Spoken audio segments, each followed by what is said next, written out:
Right now, right here. Give up. I'm going in. Game's up. Fun's over. Gotcha.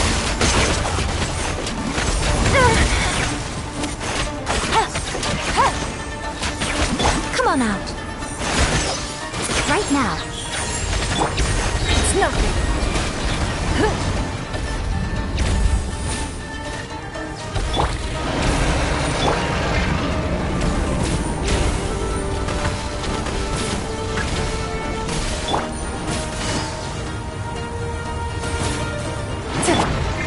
Give up. Take it easy.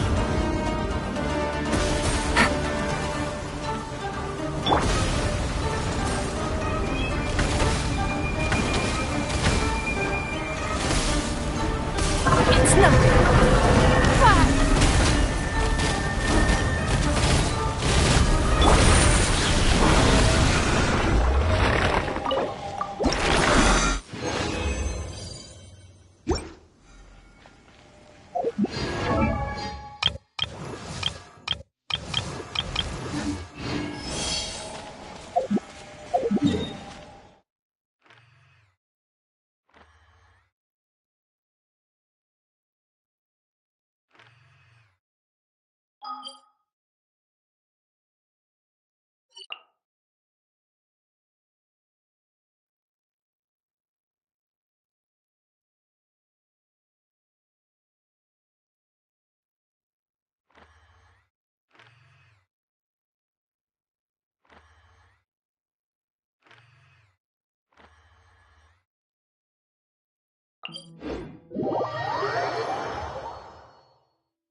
light it up!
Take it easy.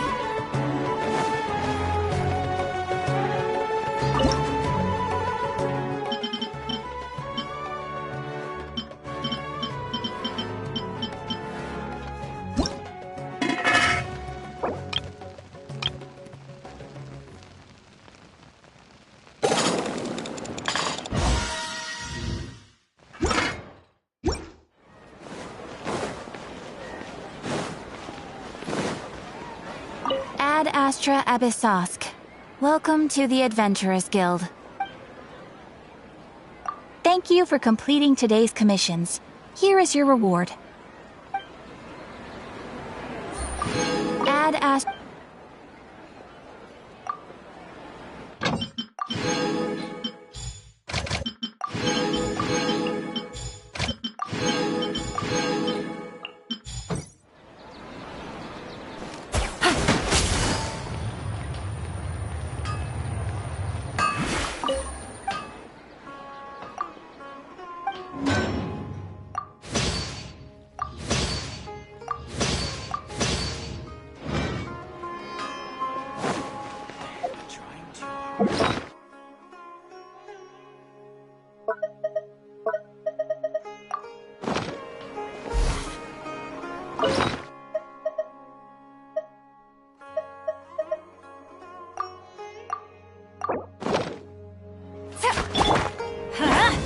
Shogun, emerge, right here. Ha! Don't waste my time.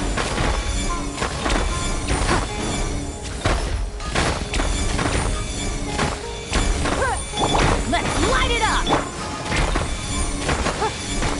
Give up. It's nothing. These parts are safe for sure.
This realm...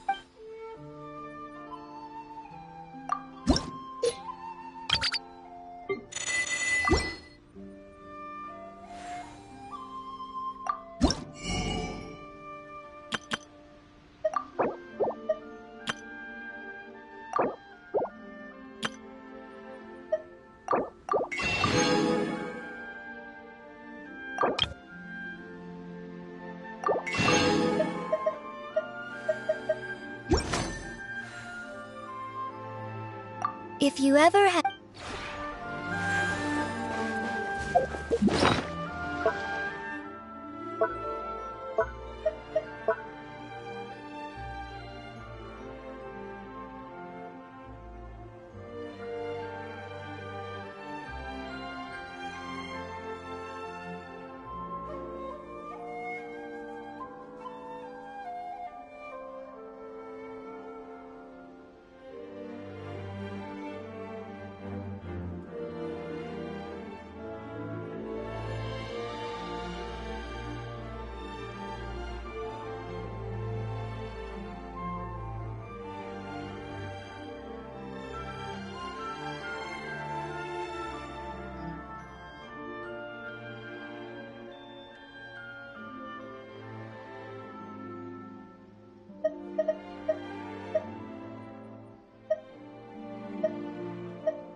We should look for a new investment. Mora doesn't grow on trees.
Alright, I guess I'll go with my textual criticism and your editorial direction for the first draft. I have a feeling that the missing Kabuki Mono will end up being the main focus of this paper. If only we knew where to find that traveler. From what they say about him, this seems like the kind of thing he'd know about. Oh, you're the traveler, you say? Hey, what's with that face? Don't believe us? No, of course I believe you. Actually, I first heard about your great exploits when I was still in Inazuma.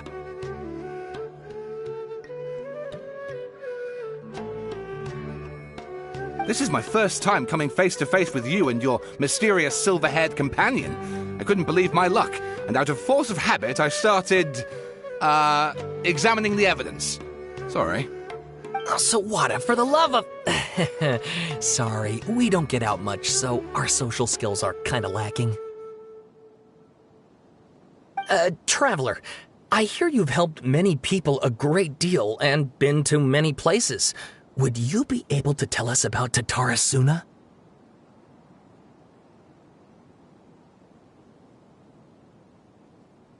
Actually, we don't know much about that place either. In fact, we only came over here because we heard you talking about it and wanted to learn more. I see. My teacher chose this area of research as a personal challenge.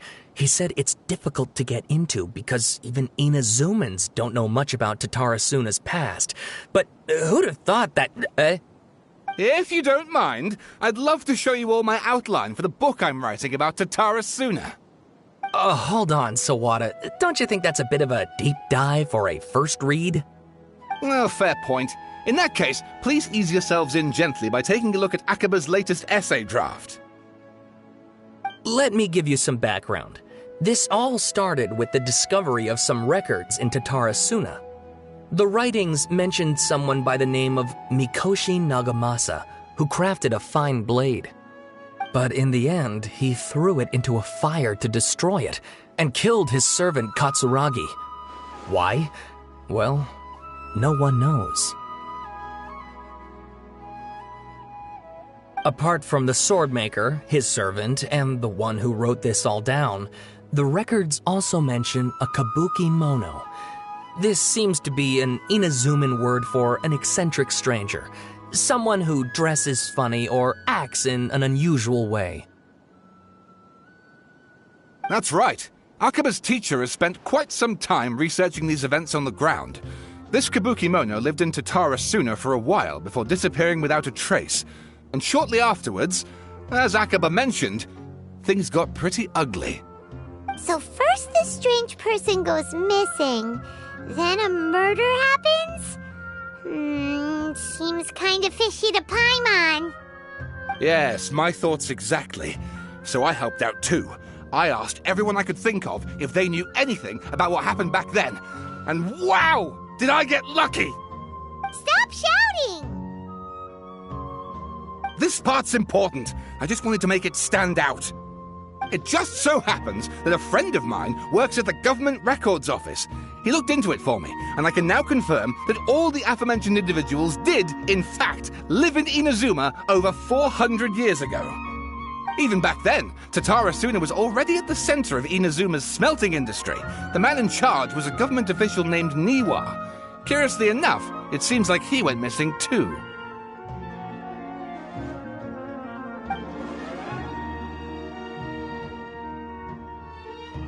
Wait, so there are 2 missing people in this story now? That's right!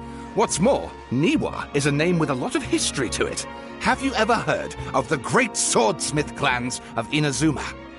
Oh, the swordsmiths? Yeah, like Ishin art and so on? Wow, yes. You really know your stuff.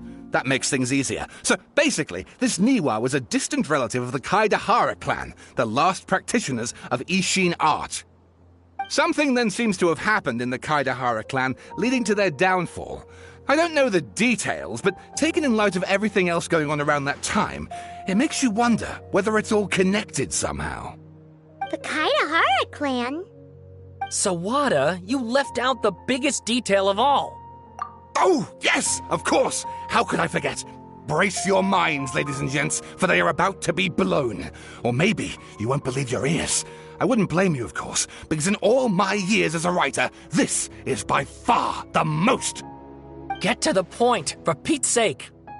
According to information acquired by Akaba's teacher, the kabuki mono was not a human, but a puppet.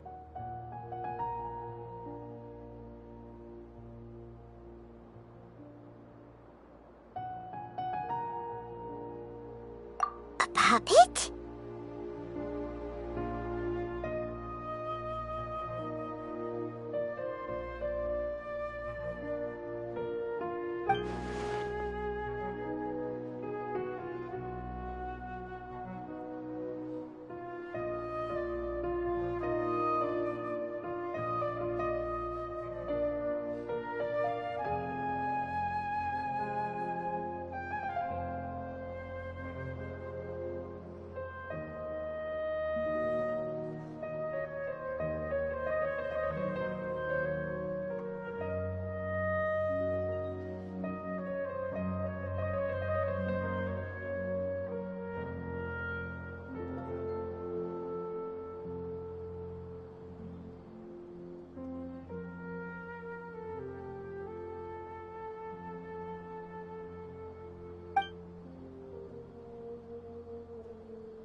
Aha!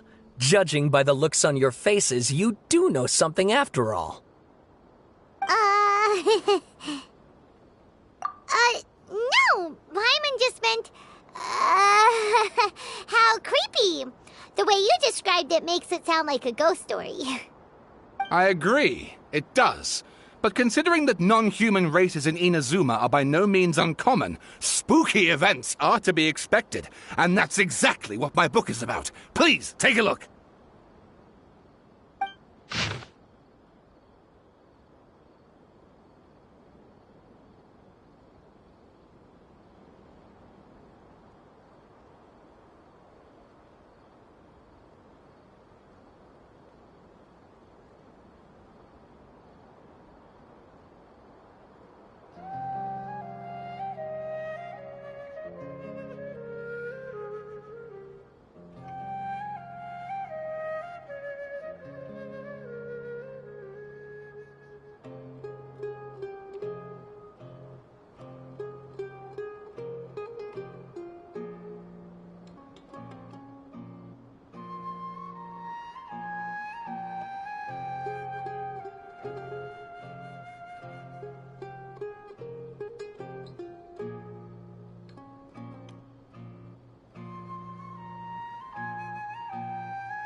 Oh, and please read my essay draft as well.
Sawada was encouraging me to follow his more creative approach, but I think essays should be grounded in facts.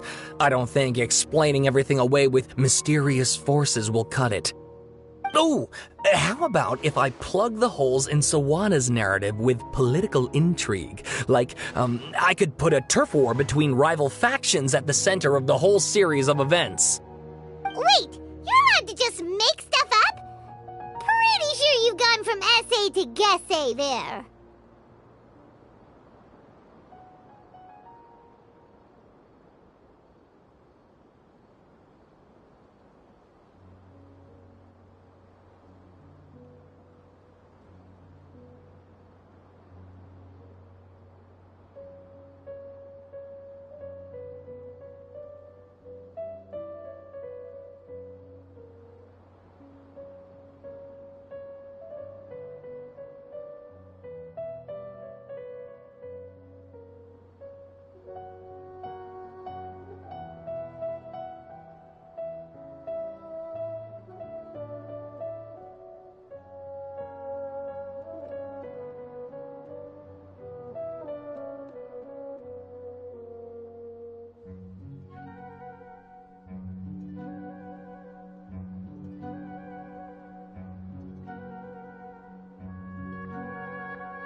Akaba, look, your teacher has researched this extensively. I've reached out to everyone I could think of.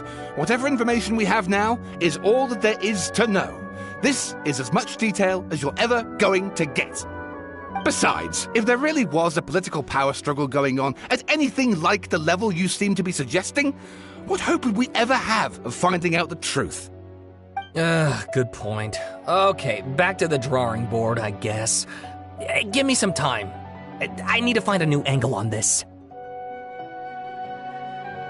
We have some other stuff stuff to do, so we'll have to say goodbye for now. Good luck with your essay! All right, thank you. If you find out any more info about all this, please do let me know. Thanks so much.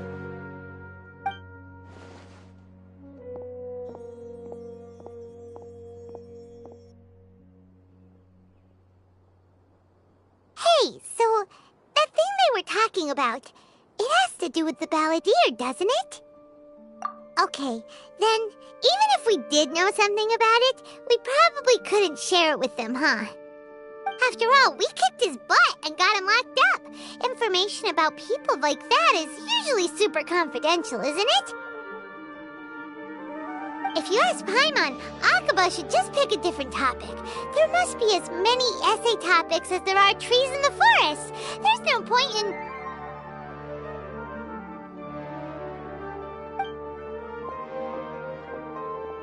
Ah!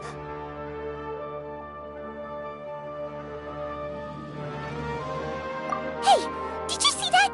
He literally just went by, over there. It looked like... the balladeer! No, it can't have been. He got locked up. Oh, quick, let's catch up and see.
Traveler, Paimon, there you are.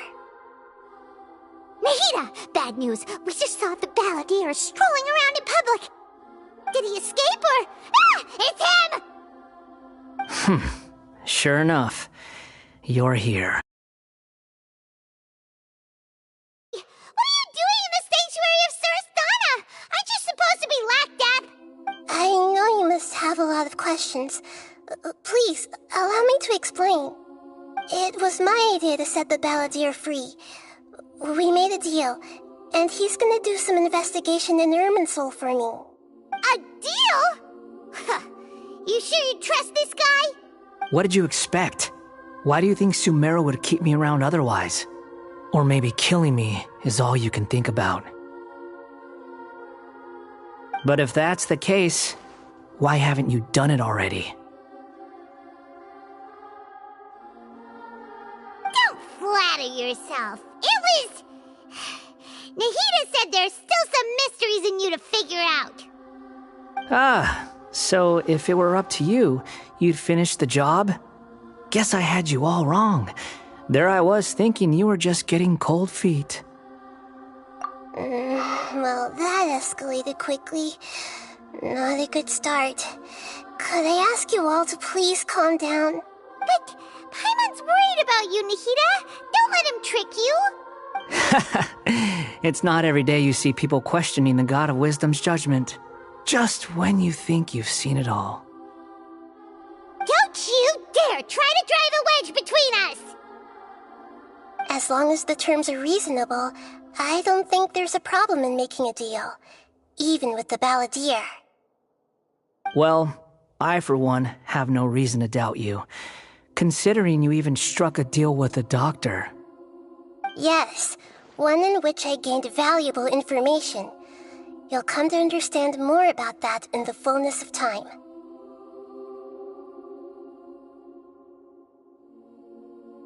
The balladeer's power was all but completely spent after your battle. He's no longer strong enough to be a strategic threat to us. That puts him in quite a precarious position. Plus, he's a former harbinger with knowledge of many of the Fatui's sensitive secrets. Being stuck here in Sumeru could make him a sitting duck, depending on how the Fatui plan to respond. Wait a second. Farmer? You mean he's not a harbinger anymore? I take no pleasure in saying this, but it seems as if the doctor had no intention of welcoming back a loser, so...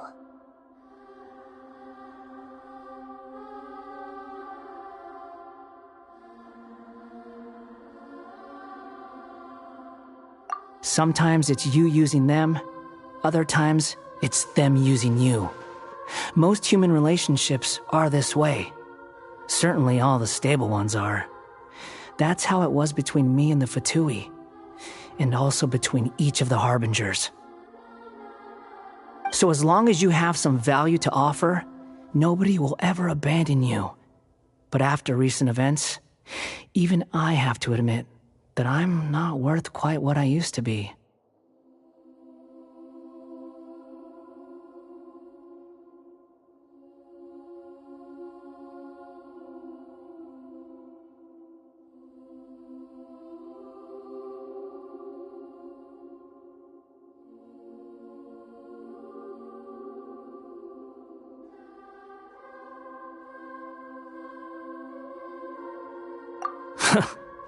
Well, if the Fatui are gonna reevaluate my utility, I need to have a backup plan for myself. As we discussed, I don't like causing harm to living beings, and you said you need protection. So, why not join forces with us? I think these two have made their objection to that idea fairly clear, don't you? And they're your friends, so I guess you'll be siding with them. Yeah, obviously! Nihira, don't listen to him! Then let's put that discussion to the side for now. We still have time. Today can be a trial run. Where we go from here will depend on how well we manage to cooperate today. All right, then I'll do what we agreed. Good. Go now, and keep in touch. Nihira, are you serious about this? Yes. I have my reasons for this decision. In fact, I'm largely doing it for your benefit. Yes. As I told you once before, there's information about your twin in Irminsul. Oh, yeah. Actually, that's the whole reason we came to see you today. So, you have an update on that? Mm-hmm. You may remember me mentioning that the Fatui had not included your twin's details in the Descender category. This is an extremely important point. It's possible that the Fatui have other information that even I don't know about. And since the balladeer used to be one of them, he'll be better acquainted with this information than I am. He was granted the power to connect with Irminsul when he almost became the god of a new era. Even though he no longer has the Gnosis, some traces of its power remain in him. He can still connect. The amount of information in Irminsul is vast beyond description. Sifting through all of it without knowing what to look for would take too long, even for me.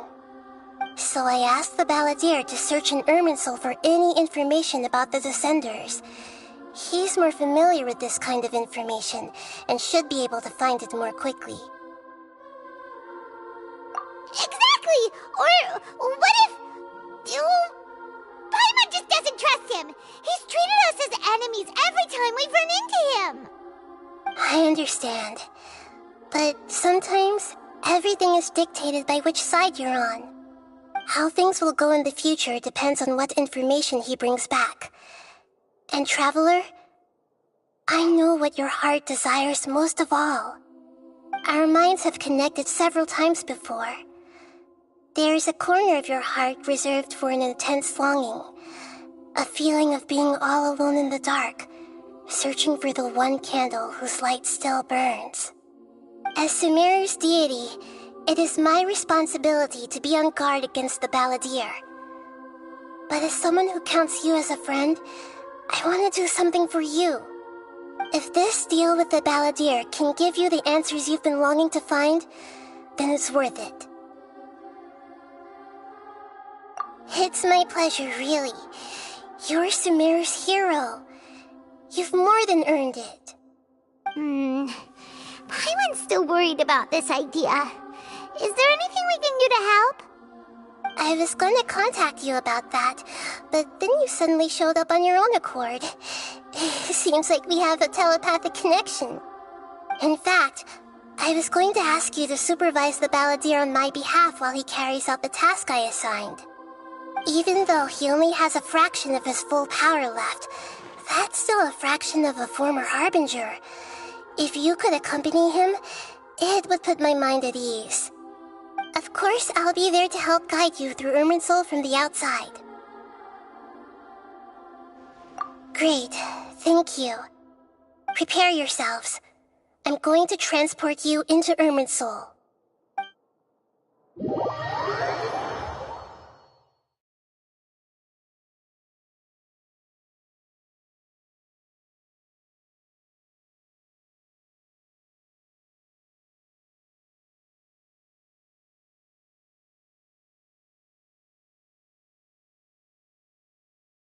Wow, it looks pretty different here compared to last time. The colors are gentler. Guess that must be because Sumeru's at peace now.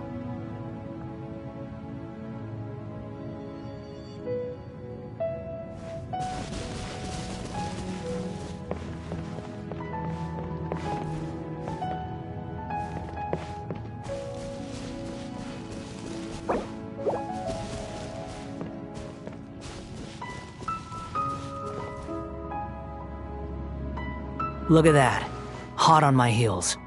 You know, you didn't have to cut your catch-up short just to keep me company. Oh, but I guess you panicked when you realized that I might enter Irminsul ahead of you. Shut your beak, jailbird! No way a prisoner gets to be so smug! I understand that prisoners have to put up with harassment from the guards, but right now, I'm on temporary release. So maybe you should think about backing off a little. Sounds like a successful rendezvous. I need to be quite clear about something. In a few moments, you'll be entering into the innermost region of Irminsul. It is an environment like no other, and the most important place in all of Sumeru. Unlike anywhere else, Irminsul's inner region consists exclusively of torrents of information. You must put aside your differences and be extremely careful as you navigate your way through. I know there are many grievances between you on both sides, but it is essential that you remain calm after entry. This is as much for your own safety as anything else. Fine, let's call it truce, but only until this mission's over. Let's cut each other a little slack, shall we? We are going to be traveling together after all. Per my agreement with Lesser Lord Kusanali, I'll be at the front. It's my job to lead the way and get rid of any obstacles in our path. All you have to do is keep your pretty eyes open and try not to fall behind. You sure are confident. Paimon will give you that. You make it sound like you're even more experienced at adventuring than us. If there are no further objections, I suggest we get going. Or did you need some time to mentally prepare yourselves? Ew! Ugh, the snark on this guy! It's unbearable! We can start now. Irminsul access granted. Initiating connection procedure. Is this a small sapling? Oh, darn it! Come on, let's catch up with him!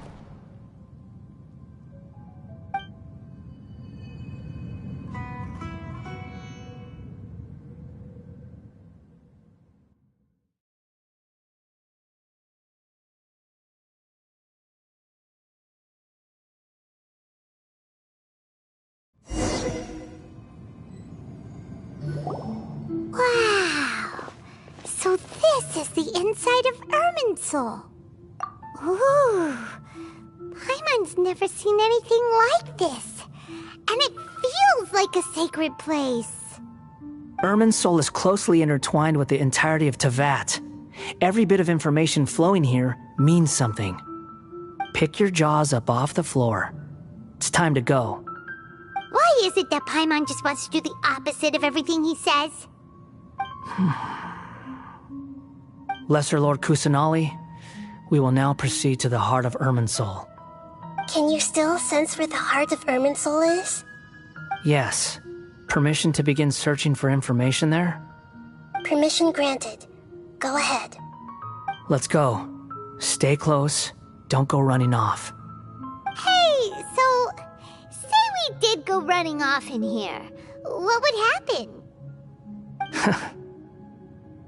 What are you smirking at? I was just imagining the look on your travel companion's face if you went and got lost. Anything's possible in here. You can't rule anything out. So if you want to stay safe, your best option is to stick close to me.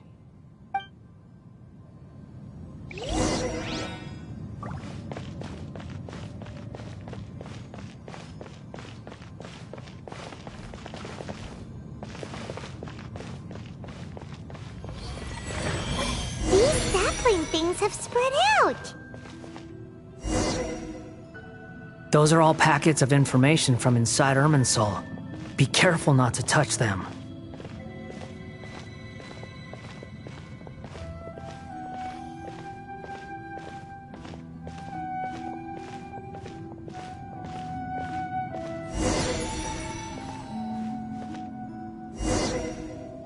It looks the same in every direction.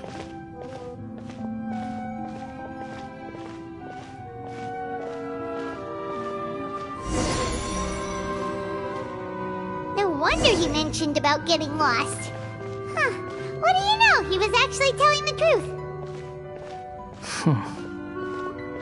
Is he mocking me again? What is it this time? There's a time and a place to lie, but this definitely... little.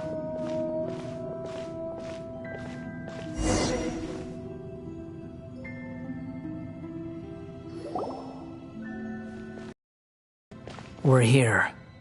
What a huge tree!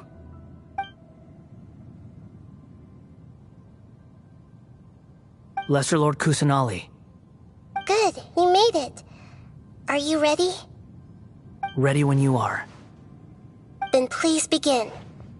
Preparing to access cognitive currents. Establishing waypoint. The Balladier's actually doing what Nahida tells him. Guess he must want to stay alive.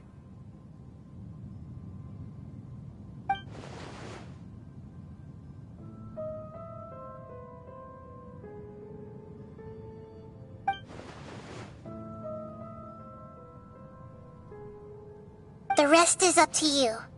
If you discover anything at all, make sure to share it with us. Will do. Huh. For once, we're the ones with nothing to do. Traveler, Paimon, would you like to talk? Yes, I've also invited Paimon to join. Huh? What the? We can talk to each other inside our heads?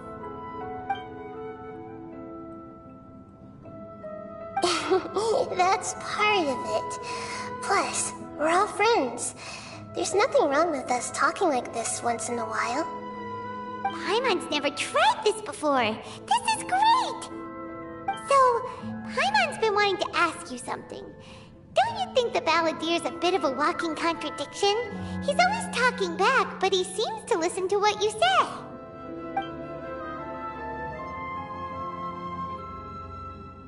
As I've told you before, there are still some mysteries for him to resolve.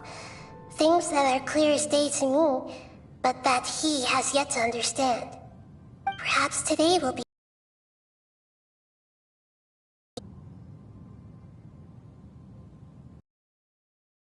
Well done. Smart and attentive as always.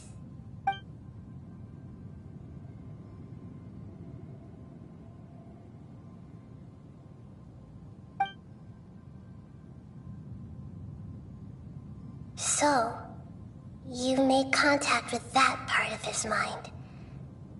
Well, it's true. Betrayal turned the Balladeer into the person he is today.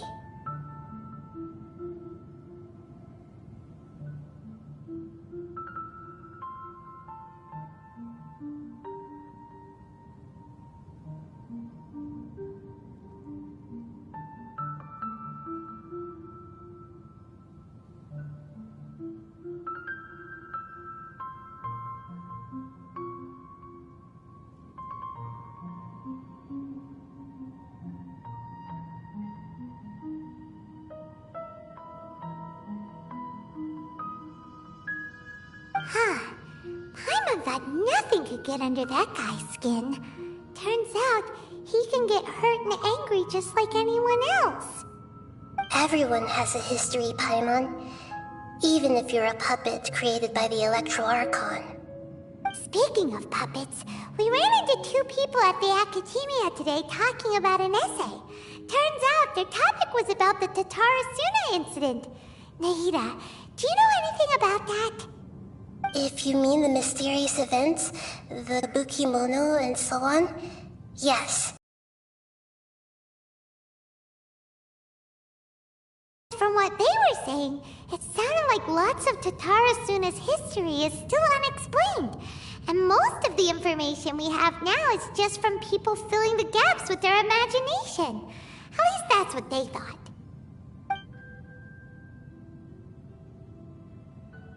Oh? How interesting. Those two managed to deduce quite a lot through guesswork alone. So the Gesse got it right? Well, they guessed right about one thing. Tatarasuna was sabotaged.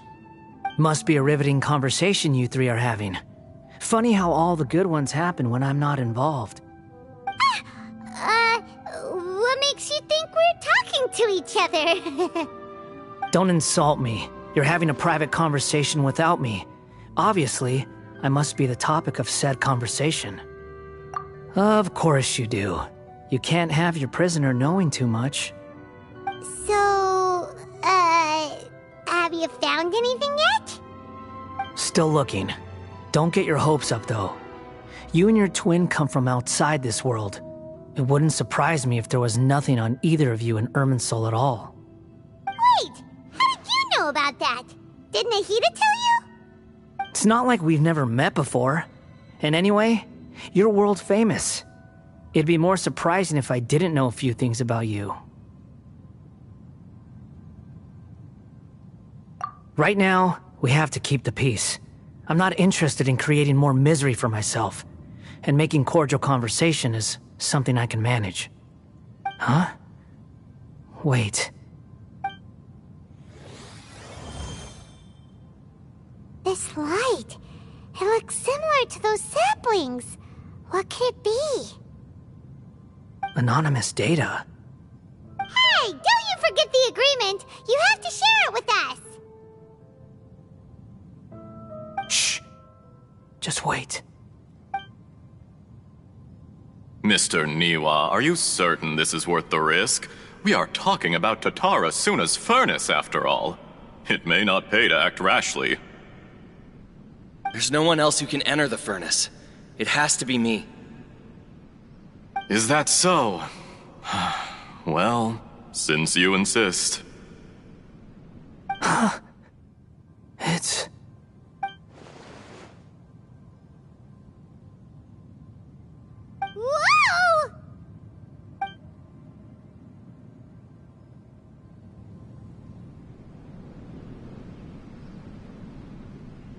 I have been in Tatarasuna for some time now. You have shown me great hospitality, as has Mikoshi Nagamasa, and indeed, everyone else. Under your leadership, Tatarasuna is a warm, welcoming place, like a giant village. People are gainfully employed, their lives have purpose. They are motivated. As I understand, the Raiden Shogun has, in recent years, eliminated much of the evil that plagued Inazuma. As for Tatarasuna, it was originally established as a means of safely disposing crystal marrow. The forging industry with crystal marrow as a raw material has since flourished, giving rise to generations of swordsmiths. Some world-renowned, others unknown, all passing on their legacy. Skills, blood, dreams. Every smith brought into this trade looks to find their purpose between steel and blade. That is why you accepted the proposal brought to you by myself and Akame. Yes, well, were it not for you coming to Inazuma and happening to make Akame's acquaintance, the two of you never would have joined forces, at least not on the same timescale. You allowed Akame to take all the credit for a method that you jointly developed. He sold it to me, and now every piece of ore here is smelted using the new technique. Even now, you remain one of Tatarasuna's key consultants, working right here alongside us. I believe it is you, sir, who are truly responsible for the changes in our manufacturing and forging methods. You flatter me. From the outset, I saw much that was commendable in the forging industry of Inazuma, and it has been my great honor to befriend you all. So you say, Escher. But is this really the truth? My good sir, what do you mean? I tried to resist thinking it was all connected, because I didn't want to speculate, and I didn't want to believe that things could turn out this way. What have we gained from adopting your new technology? Ominous black smoke? Mounting production problems? Worker fatigue and casualties are up and continuing to rise at an alarming rate. And recently, as you well know, someone died because of that strange filth inside the furnace. We've kept the truth from spreading outside, but still, I suspect you understand it better than I do. None of the people who went out to get help have come back. Now, our mutual friend, the Kabuki Mono, is taking the Golden Feather to Narukami Island to seek an audience with Shogun. This is our last hope. But that doesn't faze you, does it, Escher? Nothing does. Otherwise, why would you still be standing there with that smile on your face? I'm just surprised that you finally chose to be so sincere. I'm sure you've been harboring these suspicions for quite some time. Mikoshi Nagamasa may have noticed that there was one common denominator among all these events. Namely you, Escher. But Mr. Mikoshi is more cautious than I. He does things by the book. After all, Nagamasa is the adopted son of Mikoshi Torichio, the yokai struck down by the Shogun's own hand. If he truly seeks to redeem his family's honor, an abundance of caution is well advised. You're well informed on the subtleties of his situation for a mechanic all the way from Fontaine. Are you sure you're not a little overqualified? Why, Mr. Niwa, are you suggesting I find a job as a diplomat? Sadly, I am so very attached to my craft. Enough, Escher. I'm here because an evil force is raging inside the furnace. And someone needs to take your new device inside the high-risk zone so we can absorb it and put an end to the problem. I'm in charge here. And I'm about to take some responsibility and head inside. Probably to my death. But what about you? What are you still doing here? Judging from the look in your eyes, you don't seem to trust me. Drop the act! We're past that now. Whoever you are, it looks like your plan to destroy Tatarasuna has worked. I just want to know what you're still doing here. What's left? Don't you have all your answers by now? Honestly, I'm just waiting for the right moment. A moment like this, where you finish talking and I stop you from entering the furnace. You...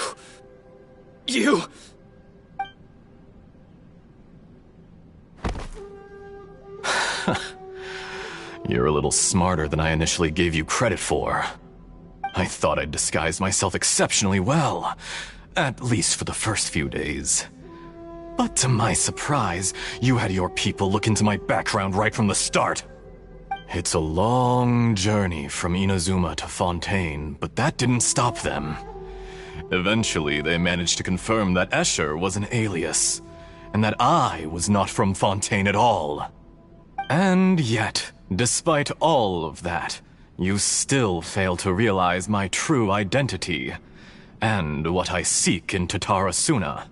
Did you really think you would be able to see through my plan? If you can get inside the furnace, so you're really going to destroy this place? There is one other person. Some may not see him as a person, but you told him yourself. You're not a puppet, you're a human. You're just missing a heart. Whoever you're working for won't get away with this. They'll be found out. But this makes no sense. What are you really trying to accomplish by all this? Why go to all this trouble? It's no trouble at all. Patience is a virtue which I have in abundance. This is all part of a carefully controlled experiment. If you must know, I'm happy to divulge my true identity. I'm a Fatui Harbinger. Call me the Doctor.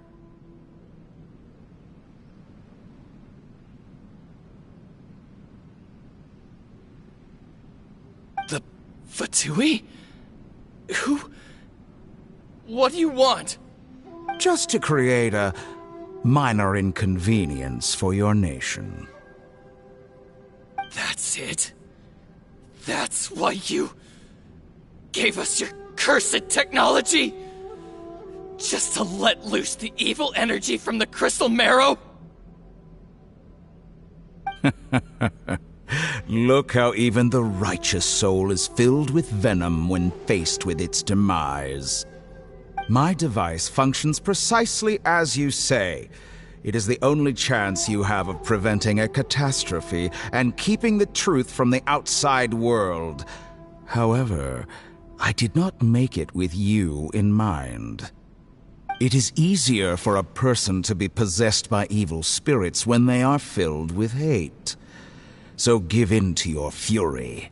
I want to see what happens when a malevolent heart is placed into an unsuspecting puppet. Make no mistake, even without you, that pure, innocent puppet would only end up being used by someone else instead. What other reason would a human have for befriending one who is not of our kind?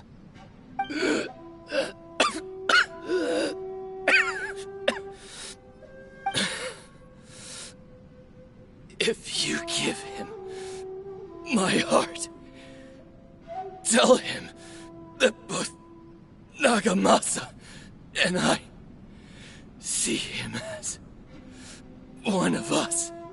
He has nothing to prove to anyone. Because not everyone just wants to use other people. The only ones who think like that are people like you. What a beautiful way to see the world. It almost makes me feel a little guilty. Then out of respect for you, I shall redefine myself. Think of me as a monster or a demon, if you wish. At least this way your death is not a consequence of your own folly turning you into an easy target. You simply lost to something more powerful than you could ever hope to defeat. I say, Mr. Niwa, let's see what happens. Will your puppet friend become a human? No, that will prove quite impossible. Mr. Niwa? Already dead. What a pity.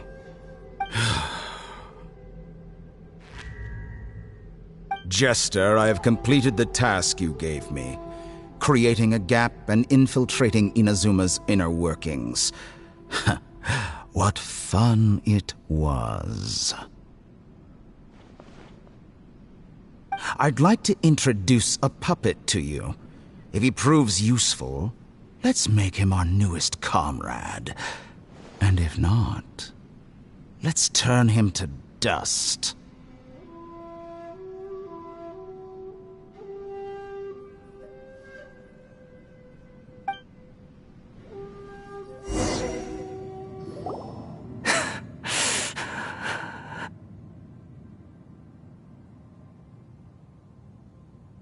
Hey, are you alright? Dottore.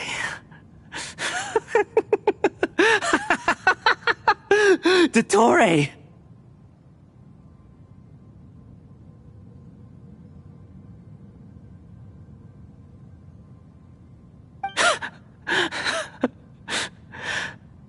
Good.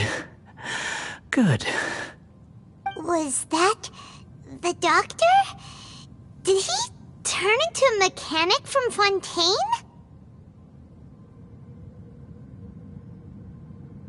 But why did we see things from his perspective?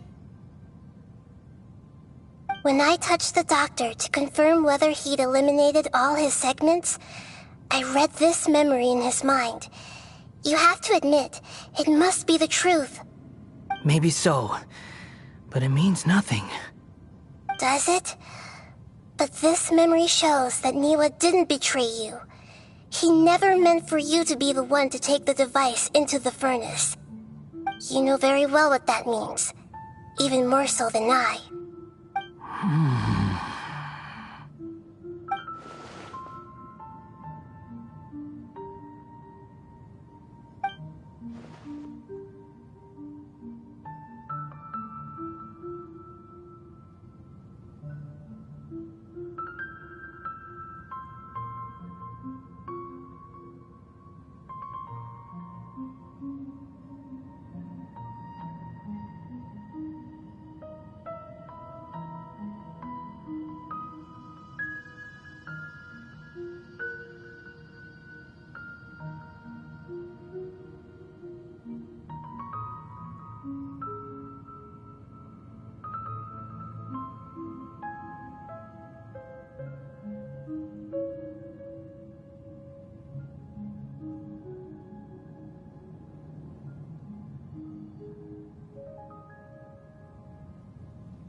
Give him some space. He looks really mad. Paimon doesn't want to be anywhere near him right now. We need to give him some time to process his emotions. Paimon's still confused about the Tatarasuna incident. So, the doctor was behind it, but why has that gotten him so worked up? Nobody has ever deceived you like that, Paimon.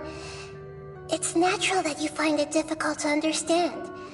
Perhaps he needed to learn this someday. So now you have the complete picture. Katsuragi took the Kabukimono to live with the people of Tatarasuna. Later, the doctor showed up, disguised as the mechanic from Fontaine. And that's when the trouble began. It was all a horrific experiment planned by the doctor. Everything he did was just to plant seeds of disaster in Inazuma that would bear fruit in the future. Of all the unwitting participants in the doctor's experiment, the balladeer became the main test subject. After the events you just saw in that memory, the doctor put Niwa's heart into the device and handed it to the balladeer. Then, he instructed him to enter the furnace and absorb all the filth caused by the smelting process. The load was far beyond what he expected, but the balladeer survived. He left the furnace in sheer exhaustion and said to the mechanic, "This device seems to have protected me. What's in it?" The mechanic answered, "Niwa fled this place for fear of punishment, but he left you a gift. He said it's the one thing that you've been looking for." He took it straight from the chest of one of his innocent servants. The mechanic removed the withered heart from the device as he spoke. The balladeer was stunned that such unthinkable cruelty had brought him the thing he'd been longing for his entire life. A heart acquired through cold-blooded murder is a cursed thing, but it had protected him from the filth.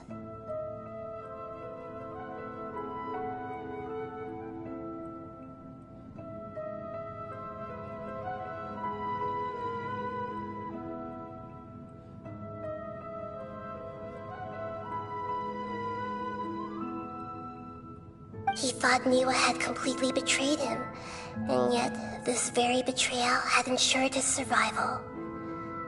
Overwhelmed with anger and sorrow, the balladeer threw the heart to the ground and left Tatarasuna without looking back. Holy moly!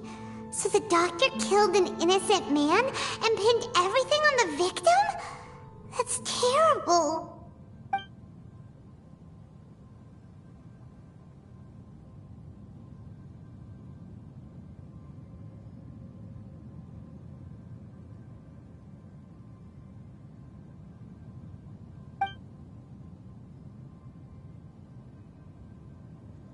Yes. Only if he understands this can he choose a new path forward. Dotori, you brazen-faced... Niwa didn't run from justice. You killed him.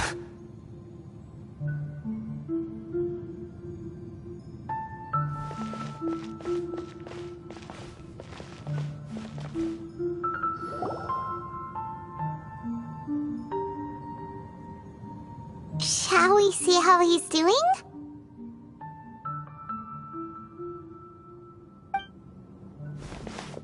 Hey, you alright?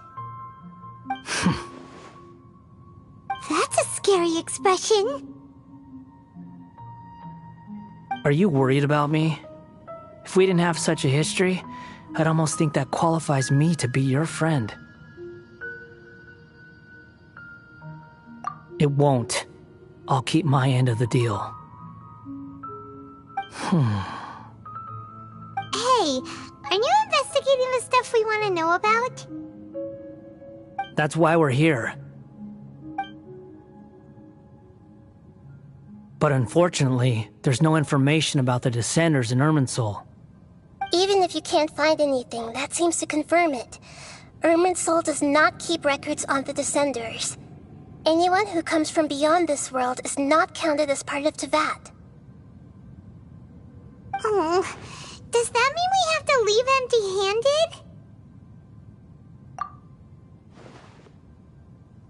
Don't thank me just yet. You look really upset. Well, since Irminsul was a dead end, I guess I can share some other info that might interest you. Huh? About what? The reason why there are records about your sister in Irminsul. It might have something to do with Conria. Apparently, Conria was her first destination when she arrived in this world. Plus, she only came to this world because the heavens responded to the summoning. The heavens responded? The Jester told me this himself. You can take his word on this. He was a royal mage in Conria, and lived with your sister for a time. I don't know the details. It's up to you whether you want to believe me. All I can say is, I wouldn't lie to you about this. Did you get all that, Lesser Lord Kusanali? Yes. Astonishing news. Does this info count towards my mission? It wasn't from Irminsul, but was it valuable? Very valuable. Good. In that case, I'll take some time for myself now.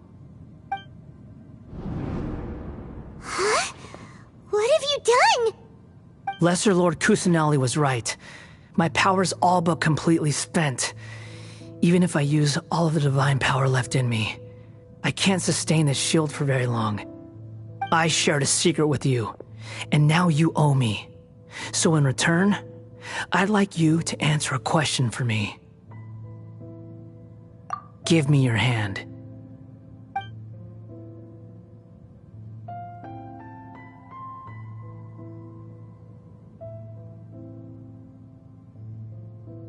Can you hear my voice inside your head?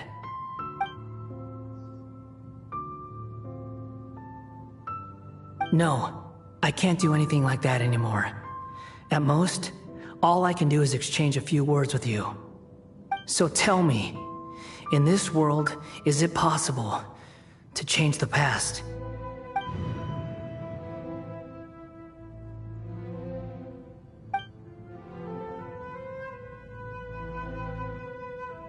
Done.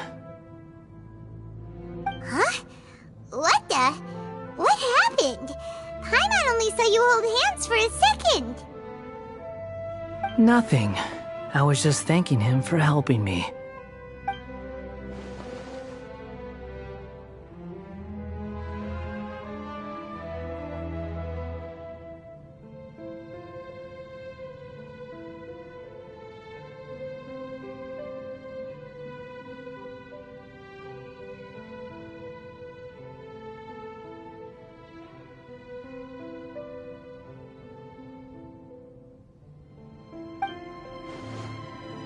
So long. I suggest you get yourselves out of here quickly. Where are you going? Hey, wait up! Didn't you say not to go running off? Fast reaction time. But I don't think we'll be seeing each other again. From this day forth, the names Balladeer and Kabuki Mono will cease to exist. Those who died in Tatarasuna because of me deserve another chance at life. Hey, Balladeer! Don't do anything stupid! You know, I never did like insects. Hordes of the puny things swarming together can be a real nuisance. And I enjoy nothing more than to stamp them out like the pests they are. But if a colony of harmless ants isn't threatening anyone, I guess they deserve to be left alone. Luckily, everything can be set right. It's time to solve this once and for all. Balladeer! Balladeer! Uh-oh, he disappeared. Come on, we gotta find him somehow.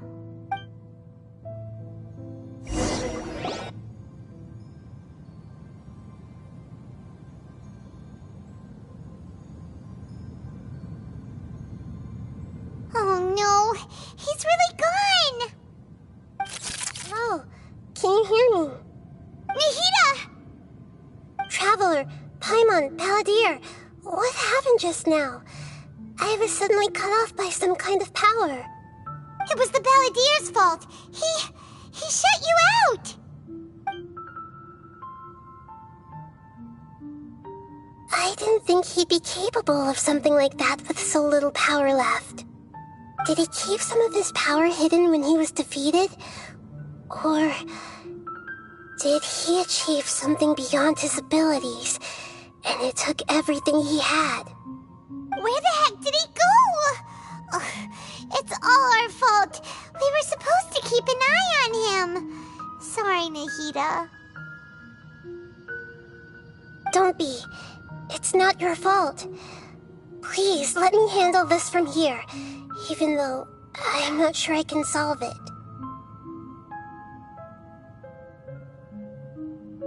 We're running out of time. Follow my lead and get out of Irminsul as soon as possible.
An inn or something? This is an emergency. I'll have to ask you to stay here for now. Everything's arranged, and nobody will disturb you. I'm sorry, but this isn't something I need your help with. Leave this one to me. An emergency? How bad is it? Nahida, will you be okay? Don't worry. If my assessment is correct, though there may be some minor disturbances, it won't lead to a disaster. Please rest and recover your strength here until I say it's safe. Her voice has gone. Paimon can't shake the feeling that something really big has happened. What do you think the Balladeer meant? And why did he suddenly grab onto you before?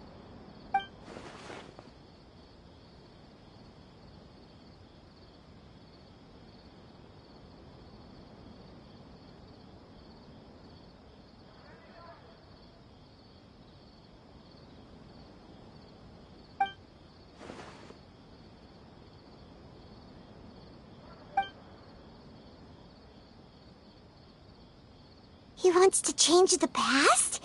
But surely that's impossible! Right! You can't just rewrite history! All that stuff happened already in real life! It's like, imagine Paimon drank all the water in this inn. Even if no one was there to see it, Paimon would sure as heck remember drinking it!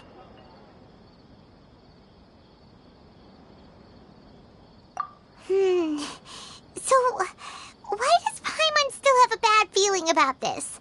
Paimon can't help but feel scared about what he might do. Oh, Paimon's so confused. Huh? Ah!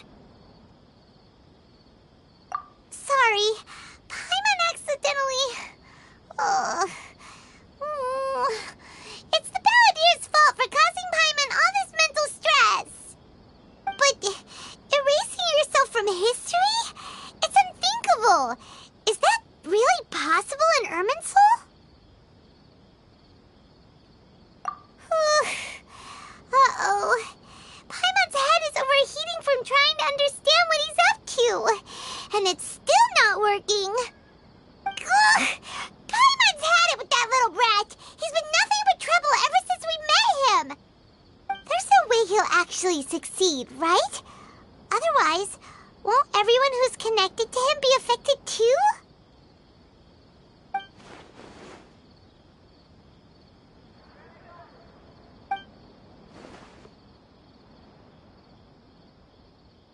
There's nothing we can do about it at this point. Hey, have you got any ideas on what we should do next? Seems like now there's nothing left for us to do but to go to sleep. But Paimon's still so worried. Paimon won't be able to sleep a wink tonight. So, how about, we list all our favorite foods to take our mind off things? Heck, if that doesn't work, Paimon's probably gonna collapse of anxiety here. Alright, Paimon will start. First dish. Munchstack grilled fish. Oh, and chicken mushroom skewers, tea break pancakes, cream stew, sauteed matsutake, and Dragon chili chicken, almond tofu, satisfying salad.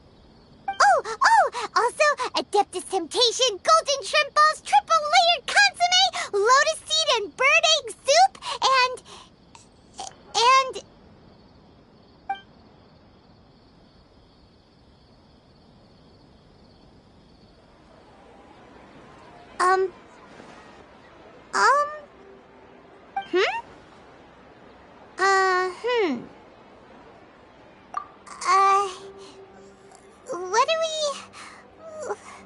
What was Paimon supposed to be doing just now?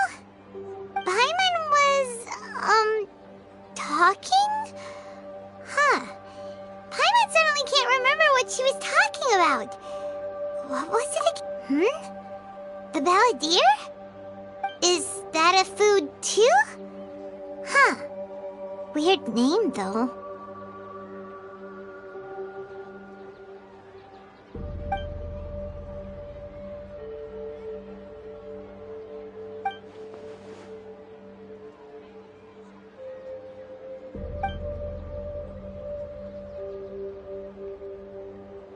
What's wrong?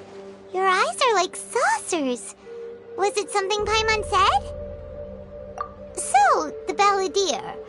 Is that someone's name? 'Cause it sounds like a nickname or something.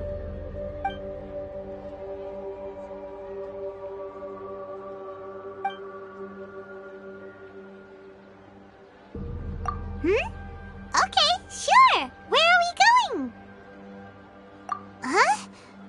Fine by Paimon, but is everything okay? You're acting like this is an emergency.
Ah, it's been a while. Of course. Go ahead. Oh. Now there's a question I wasn't expecting. Very well. I'll tell you what I know once more. The once renowned Raiden Gokuden, comprised of 5 branches. Amenoma, Futsu, Ishin, Hyakume, and Senju. The art of forging practiced by these 5 clans was first taught to them personally by the almighty Shogun. Over time, the 5 branches diverged from one another as generations of bladesmiths honed and perfected their craft until they became 5 distinct traditions. Most of the great swordsmith clans of old have since fallen into decline, and for a long time, only the Amenoma branch kept its art alive. But fortunately, Kaedehara Kazuha recently returned to Inazuma and took up the mantle of the Ishin art. Now, 2 clans remain of the original Gokuden 5. If my memory serves me right, you yourself were present when he forged the Ishin blade. Oh, yeah, we were! Paimon remembers that now. We learned a bit about the decline of the Raiden Gokuden then, too. It seems like such a shame. That, my friends, is a tragic tale indeed. In fact, this was not made known to me for most of my life. All these years, I knew of those great clans' demise, but never the cause. Only recently, when the question was on my mind, did I ask Kaedehara Kazuha about this. He told me that, as we are both heirs to a branch of the Raiden Gokuden, it was right that I should know the truth. There is no harm in telling you, but I must warn you. It is a dark and sorrowful tale. The Raiden Gokuden were the targets of a murderous rampage by a vengeful bladesmith. Vengeful? Why? 400 years ago, so I'm told, there was a catastrophic malfunction in Tatarasuna's furnace. One brave swordsmith heard the commotion and chose not to flee, but he rushed to the scene, hoping to prevent a disaster. Tatarasuna was home to a state-of-the-art forging and smelting operation in that day, and overseeing it was the armory officer. His surname was Niwa, though he had family ties to the Kaedehara clan.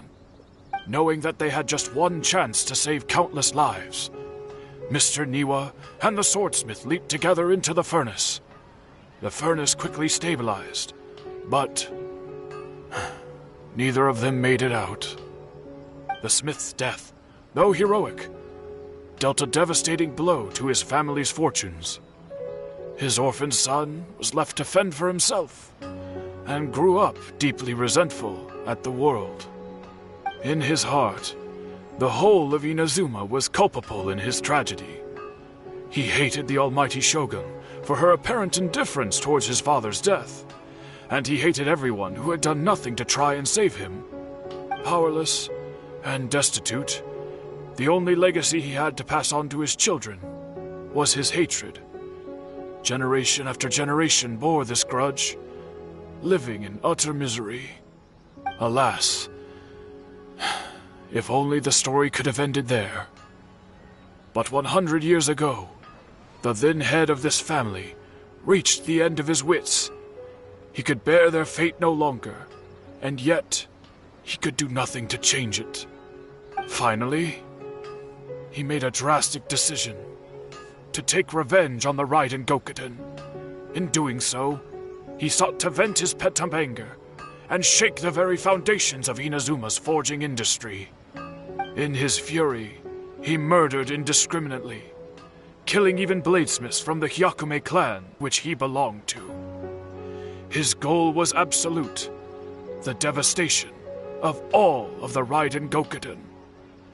But when he came to the Kaedehara and Kamisato clans, his killing spree came to an abrupt end. He failed to catch them unawares. They fought back fiercely, and they did not spare his life. That is why the Kaedehara clan and their Ishin art survived that day. I suppose they were the lucky ones, under the dire circumstances.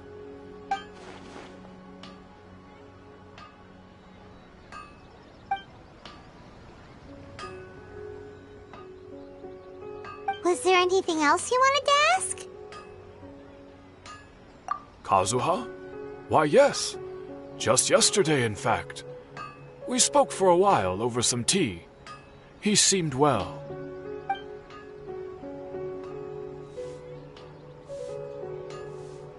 My pleasure. Don't tell Paimon. There are other places you want to visit too, right? Your expression says it all. You can't hide anything from Paimon. On to the next stop. Lead the way, traveler. Paimon will be right behind you.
This is the Yashiro Commission's headquarters, so... Traveler, it's been a while. If you're looking for the Commissioner and Miss Kamisato, I'm afraid your timing is unfortunate. Are they out on business? The Commissioner is out on business, and Miss Kamisato is standing in for some meetings in the Commissioner's place. If it's urgent, you're welcome to wait inside until they get back. What do you think?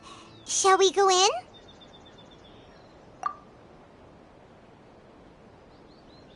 If it were anyone else, I couldn't allow it.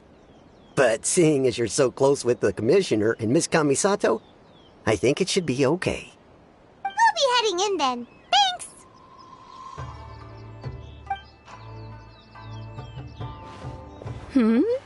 Hello, dears.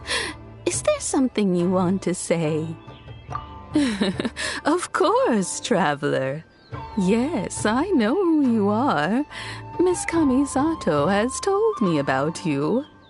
What would you like to know? Oh, they're both very well indeed. Lately, Miss Kamisato has been rather busy attending all kinds of meetings and occasionally paying visits to some local organizations on the Commissioner's behalf.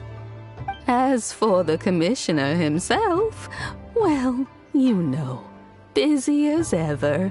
That much hasn't changed. Although he does seem to be in a rather good mood these days.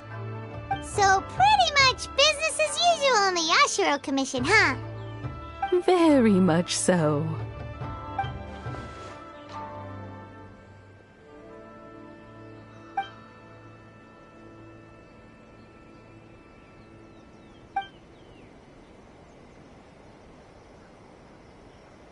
Well, got any more questions? You're very welcome. In fact, I would love nothing more than for you to come and visit more often. But I'm sure you must be far too busy to have time for that. Miss Kamisato talks about you all the time. She seems so thrilled to have you as a friend, and she's always saying how talented you are and how much she admires you. I must say, many things in Inazuma seem to have taken a turn for the better since you arrived here. So you're not just Miss Kamisato's knight in shining armor, you know. You're a hero to us all. I mean it. Whenever the commissioner dines at home, Toma always joins him. I always find myself at my most relaxed when I'm serving the two of them and listening to them chat away. The commissioner has such a busy schedule that he doesn't always have the chance to take his meals at home. But given the opportunity, he always prefers to dine here. They say it's because Toma's a much better chef than most. Oh, the commissioner is so fond of home comforts. They get to talking about you sometimes, too, you know. Always with a very fond tone. The way one would talk about dear old friends around whom one can truly be themselves. Miss Kamisato occasionally joins them as well. Whenever the whole family gets together and they start talking about people they've met and experiences they've had, you always get a mention. It's been many years now since the late Mr. and Mrs. Kamisato passed away. Much has happened in the Kamisato clan in that time. As someone who is old and gray enough to have watched their son and daughter grow up, it makes me so happy to see them meet a dependable friend whose company they enjoy so much. So, in the future, if you ever do have the time, please know you are always very welcome at the Yashiro Commission headquarters. There will always be at least one old lady who would be delighted to have the pleasure of your company. Wonderful. Thank you. Paimon likes it here too. Also, you were saying something about the food here being really great. Paimon's itching to try it. We may just have to invite ourselves around for dinner sometime. Paimon meant we should come pay a visit again real soon. Ideally around dinner time. Of course. You're always welcome. Alright, goodbye for now. Where are we going next? Great! Goodbye, ma'am! Don't worry, we'll see ourselves out. All right, then. Take care now. Hope to see you soon. Oh, are you two leaving already? Yep, everything's taken care of now. Don't worry. Very well. Safe travels. Goodbye.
The insolent shall be punished. Where are you?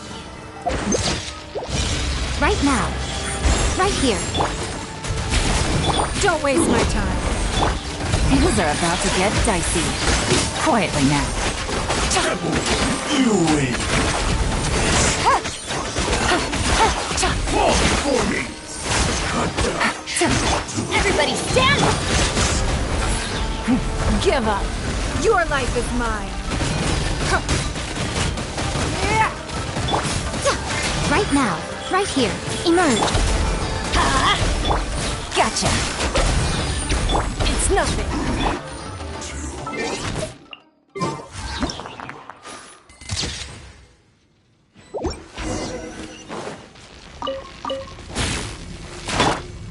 Let's light it up!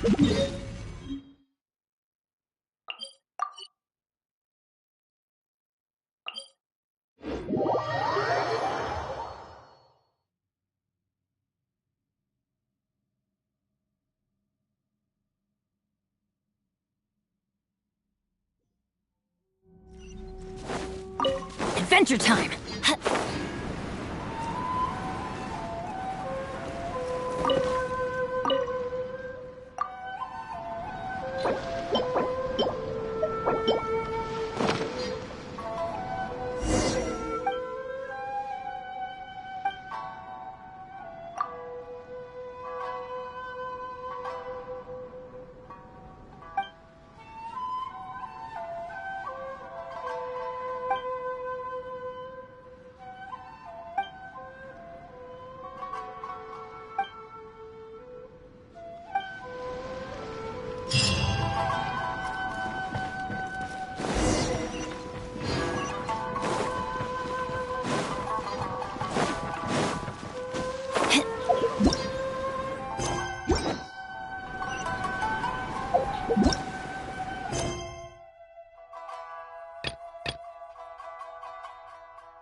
Well, here we are.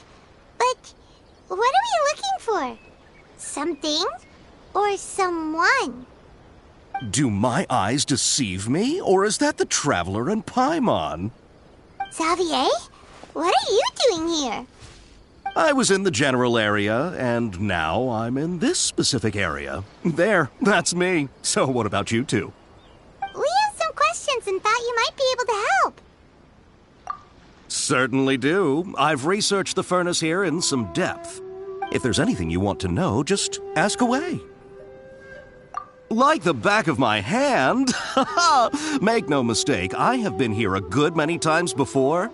Not only that, but I've met people in Inazuma whose families used to live in Tatarasuna years ago. They said it's all true, the history here. Oh, well, it's a long story, don't you know? The tale of Tatarasuna starts a long time ago. I'm told that its history is one of the most foremost forging and smelting operations in the nation, goes back around 1,000 years. Still, the furnace has had a couple of serious maintenance issues along the way. A couple? When exactly? One was just in the last few years, the other was several hundred years ago. A fun fact, I'm not the first Fontaine tech guy to come and work on it either. There was a guy back then too. They say he was a mechanic who consulted on a technology upgrade. It seems like the technological collaboration between our two nations goes back a long way. How about that?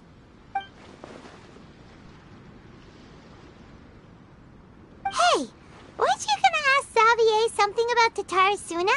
Come on, ask already. Oh, I didn't realize you two were here for a history lesson. Me neither. Paimon doesn't know what's gotten into this one today.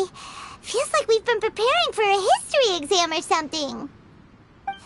What brought this on? Did you just wake up today with a sudden burning desire for historical knowledge? Sure, go ahead. A kabuki mono? No, I can't say that I have. I do know the word, Inazuman, for those eccentric types who always go around dressed to the nines. Just the sort of person that I'd like to meet, actually. But sadly, I've never had the pleasure, nor have I come across anything to do with a kabuki mono where Totara Suna is concerned.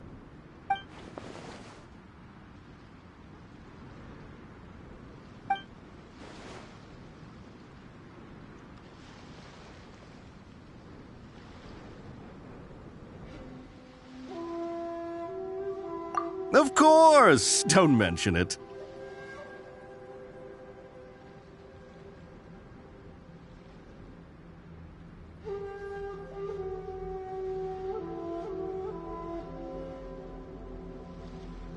Oh, we're leaving?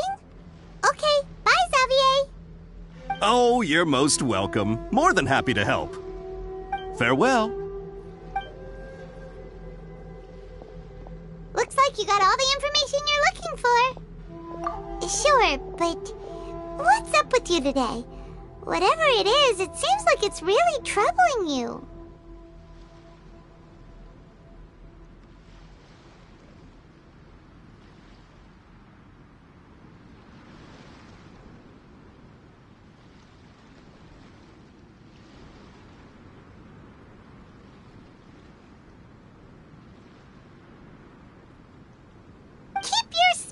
Spinal Crocodile. No matter what happens, Paimon will always be there for you.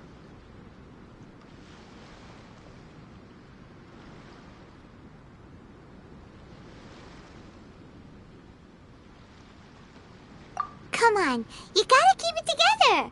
Why don't you grab something to eat? You can't go facing life's challenges on an empty stomach. Alright, let's head off and go meet Nahida.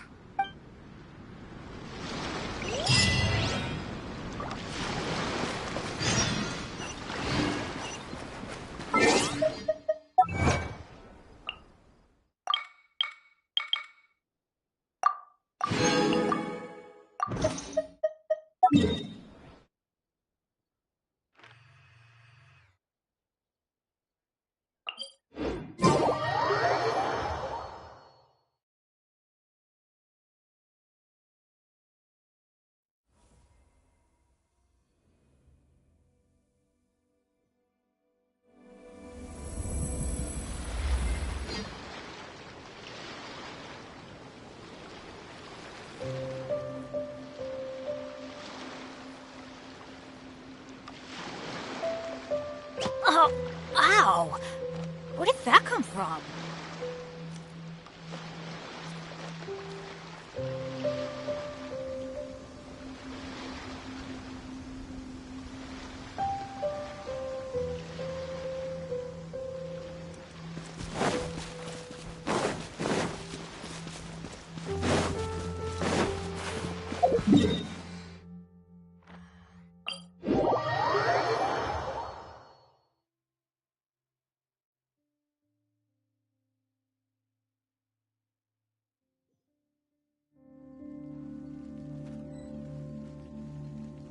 No one's joined me on an adventure in ages.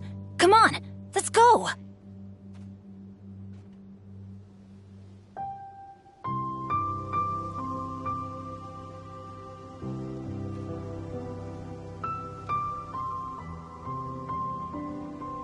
Oh, ow!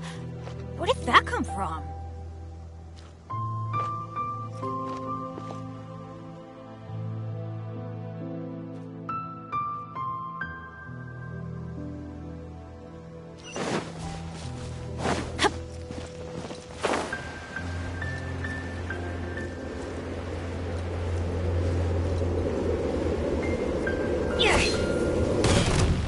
Right here.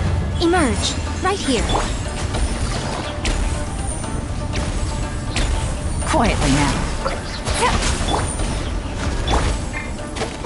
Game's up. Time's over.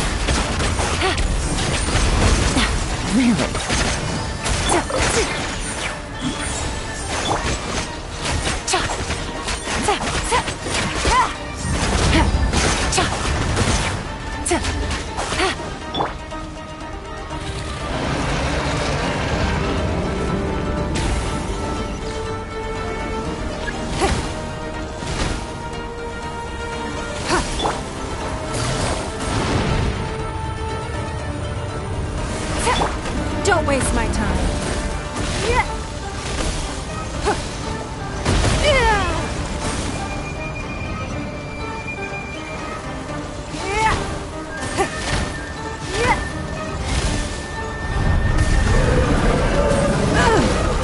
Remember that.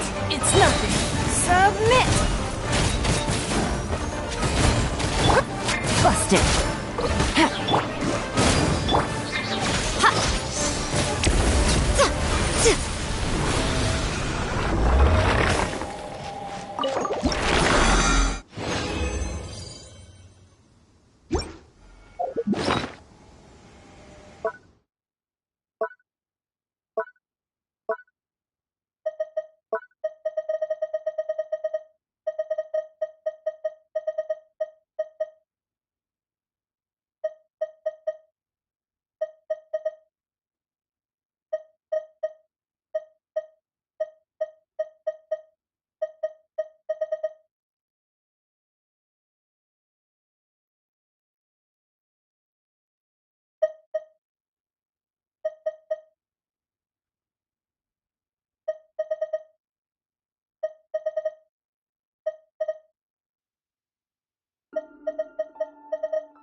Personally, I think the idea of things staying the same forever is quite beautiful.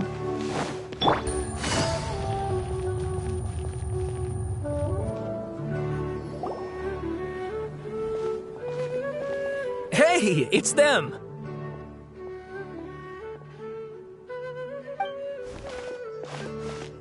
Akaba! Sawada! You're still here?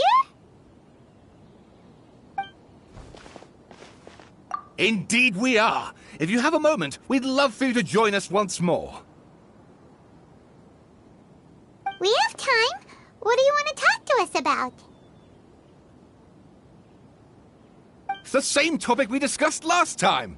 Obviously. Still looking for more info about Tatarasuna, huh? Should we join them?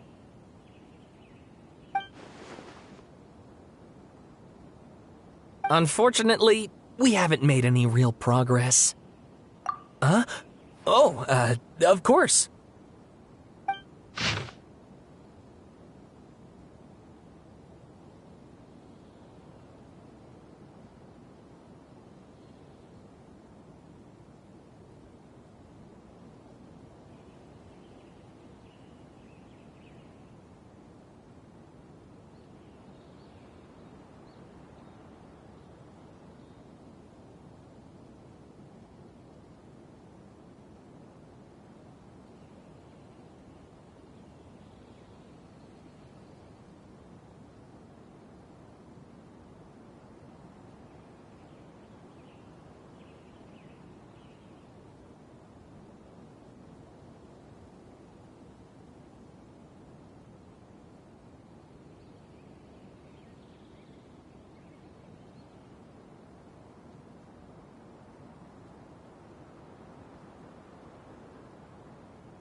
I presume you'll want to read mine as well?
Well, what do you think? Hey, Traveler. Remember how last time Akaba was saying how he wished he could gather more information about all this? Well, we just got back from Inazuma. So how about we tell them what we learned? What did you find out? Something big? It's a long story. Basically, we have some friends in Inazuma, and...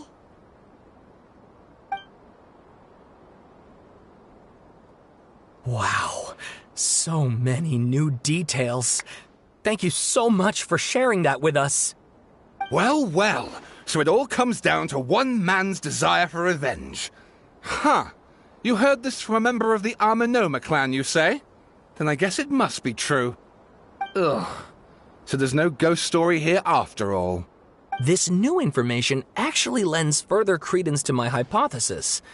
Evidently, swordsmiths were seen as having an incredibly prestigious role in society those days, to the extent that harming them was conceived of, at least by the perpetrator, as a way of exacting revenge against those in power. Yes, okay, point taken, you were right. But that doesn't mean I can't carry on with my novel. And they're back at it. These guys are really into this. Oh, so sorry. Look at us, prattling on about our projects and ignoring you. Thank you so much for the information. You're welcome. See ya. Keep us in the loop if you find out anything else. Will do.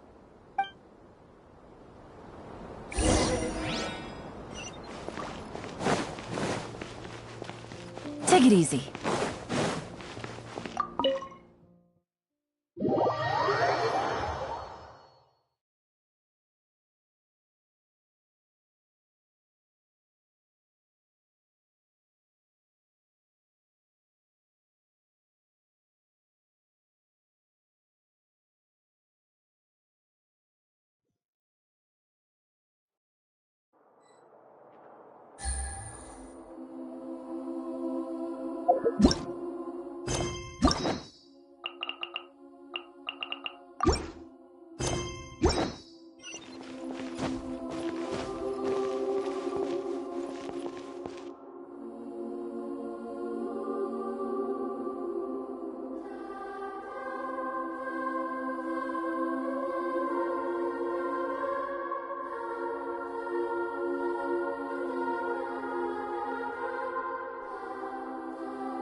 I got a new letter from an informant. Looks like the situation has changed again.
Good roll. Alright, maybe I'll take one more day off, and knock out the rest of the work once I'm feeling up to it.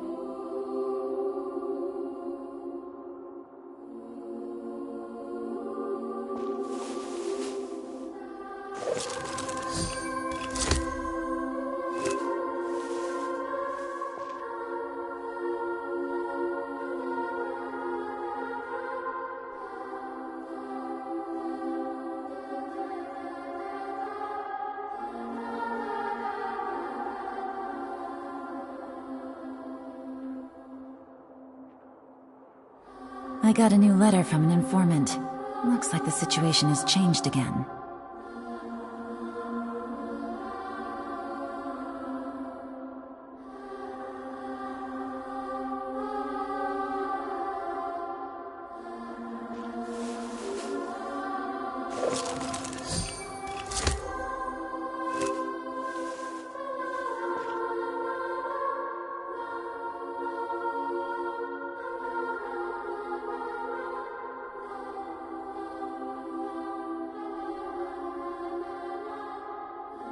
Navigating the world is a whole lot easier with a few different identities to choose from.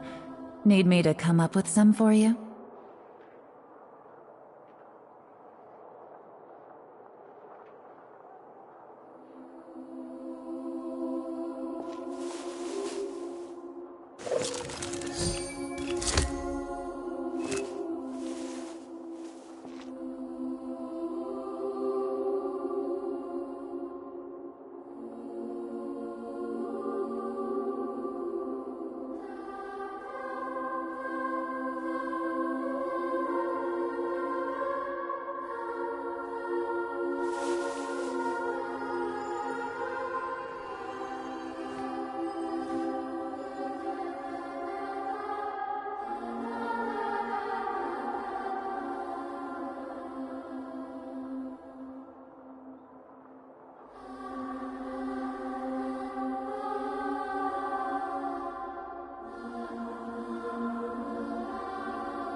I got a new letter from an informant. Looks like the situation has changed again.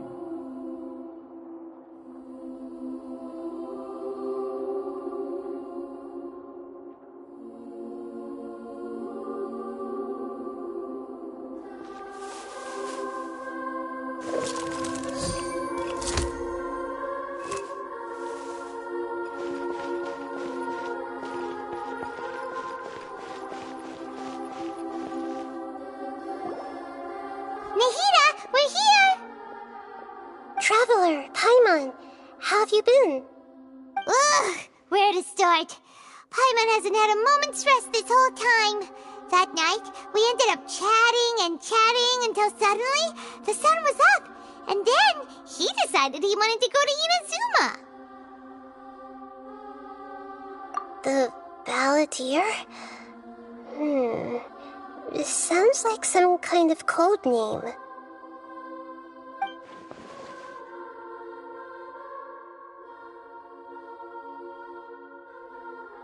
You look troubled. Is there something you need to tell me?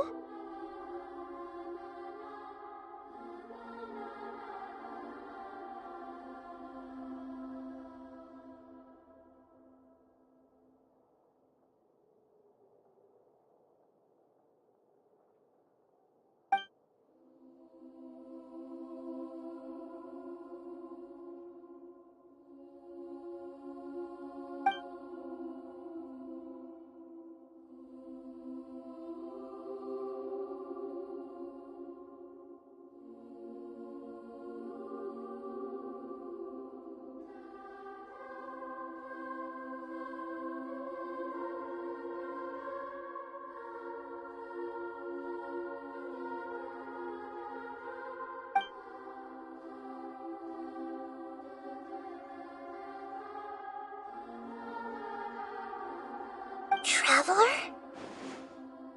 Hey, what's wrong? You look so upset.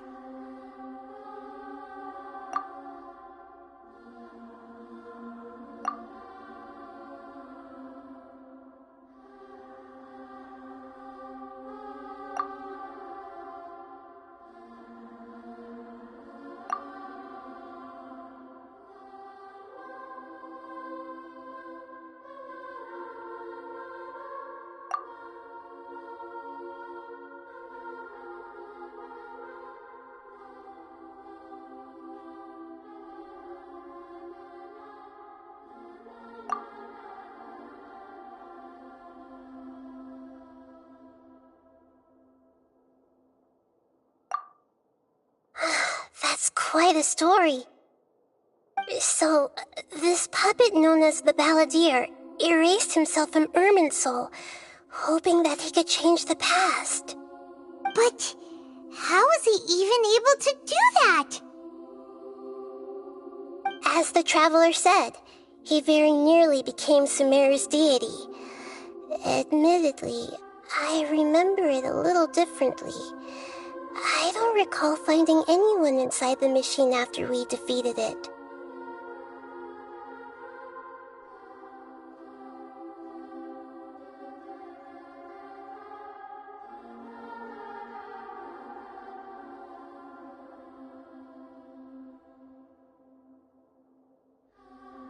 Nevertheless, it does make sense.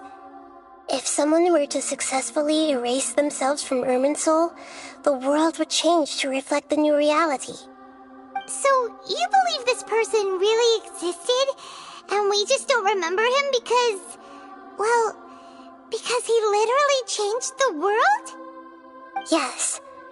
Theoretically speaking, it is possible to do this.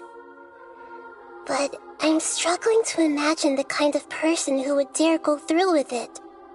The traveler comes from a world beyond Tevat. That's why there's no information about him in Irminsul, and it also explains why any changes to Irminsul wouldn't affect him. So if there's anyone in the world capable of retaining memories from a past that has been rewritten, it's you. It's quite incredible when you think about it. Paimon's having a hard time understanding this Balladeer guy's motivations. Why did he do it? I can only make inferences based on the information we've been given. As for what kind of person he was, only you remember that.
Something else worrying you?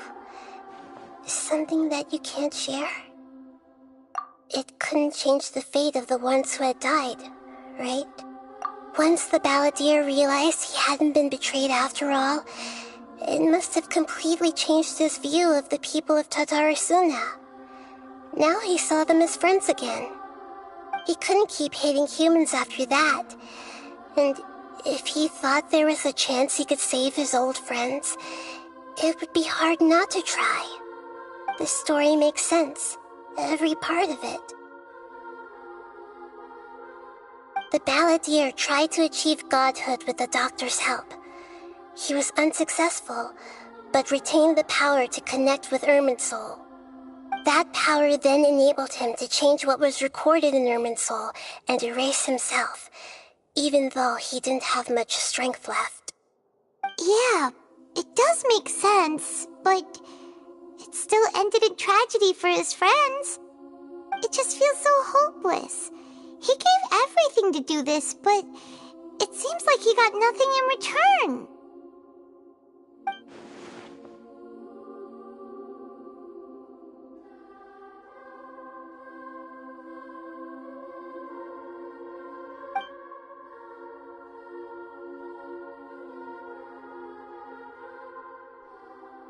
Please wait a moment. I want to check something. Found it. This should be the one. It turns out that I have a strange way of confirming everything he has told us. What is it? A record from a personal collection. It was tucked away in a corner. You should take a look.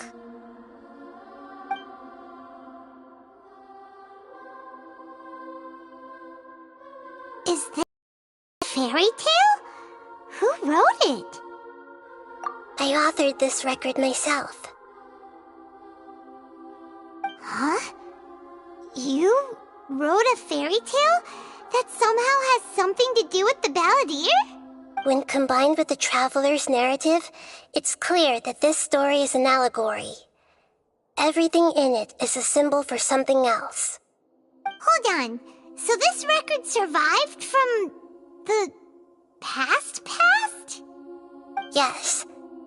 Any information about the Balladeer or the Kabuki Mono in other records will have been changed. But I wrote this story in a way that means it was left intact. Changing the information in Irminsul changes to that. But Irminsul can't change information that was well hidden in advance. I guess I must have written this story as a backup before the Balladeer entered Irminsul. That's incredible! What a great idea! And sending the Traveler into Irminsul with the Balladeer must have been a further precaution. I knew he'd remember everything. This story is abstract enough that it still resonates with the present information recorded in Irminsul. But if we connect all the different pieces together, the true story that emerges is the one he told us, the now erased life of the Balladeer.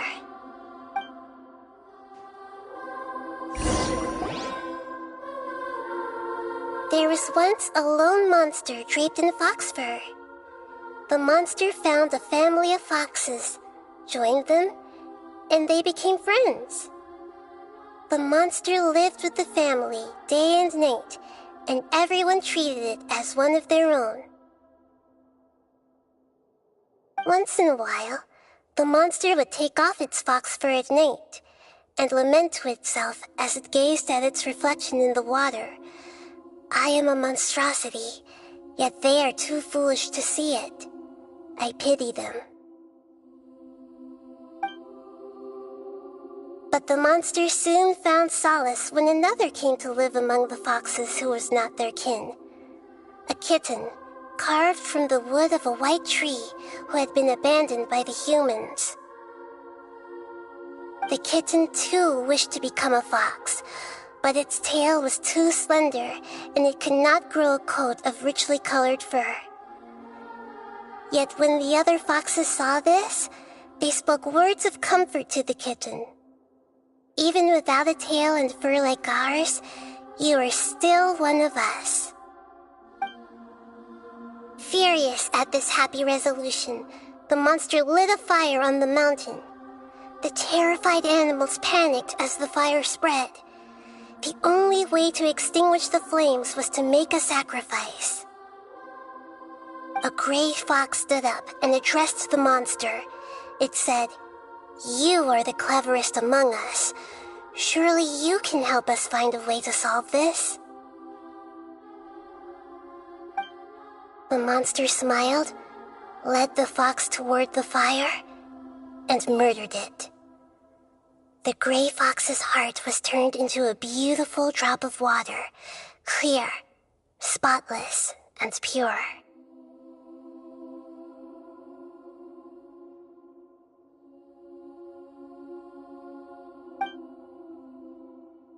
The monster gave the heart of water to the kitten, telling him, "The foxes have decided.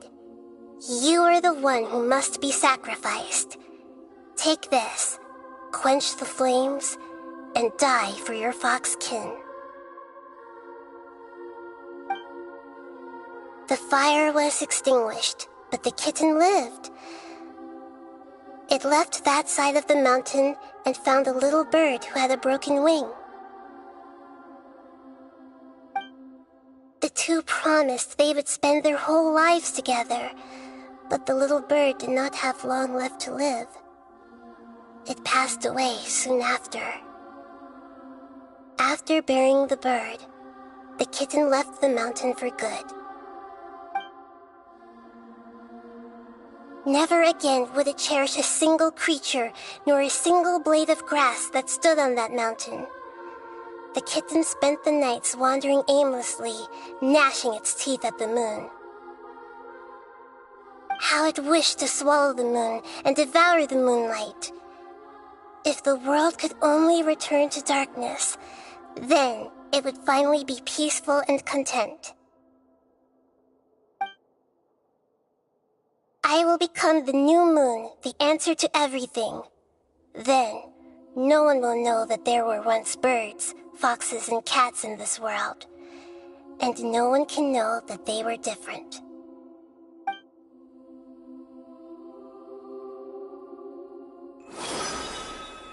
We solved it! I remember now. This is not just the balladeer story. It is his very own memories. I made a backup so that it would be preserved no matter what happened. To become a god, he was experimented on and modified countless times. It was brutal torture, and the only reason he was able to survive is that he was a puppet. This memory was extracted from him by the scholars. Presumably, they kept it to have something to defend themselves with. Creating a deity was just the first step. Some of them wanted to be able to control it. That's why they backed up his memory for later use. I buried it deep inside one of my own dreams, and then hid it inside an allegorical story so that it wouldn't be altered. It's hard to believe that this person really existed, let alone that he tried to get rid of us on more than one occasion. Paimon has no memory of him at all. He completely vanished like a puff of smoke. The balladeer agreed to help me look for information about the Descenders, and although he was unsuccessful, he still helped you. Before he vanished, he confirmed an important detail, that Conria was where your twin first came into this world.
We still don't know how the change to Irminsul will affect the senior ranks of the Fatui, but in all likelihood, they won't even remember their own Harbinger.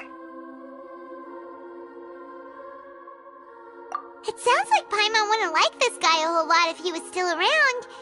But still, Paimon doesn't like the way it all ended that much better. This is why wisdom alone cannot answer all our questions.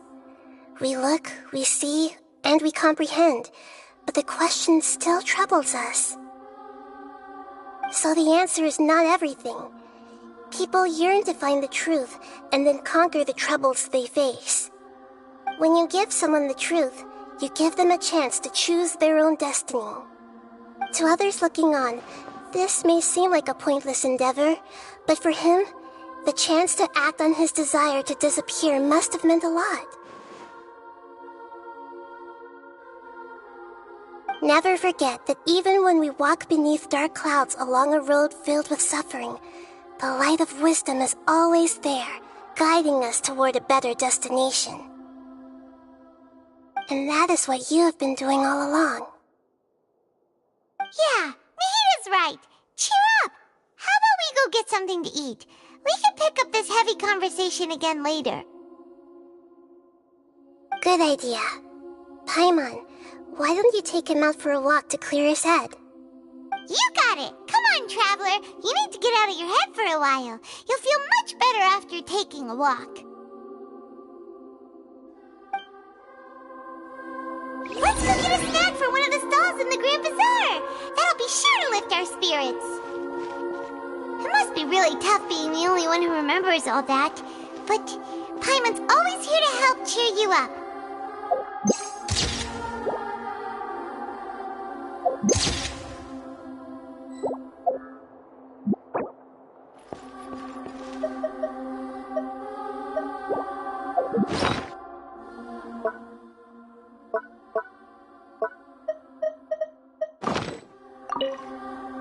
There's a few things I'd like to look into.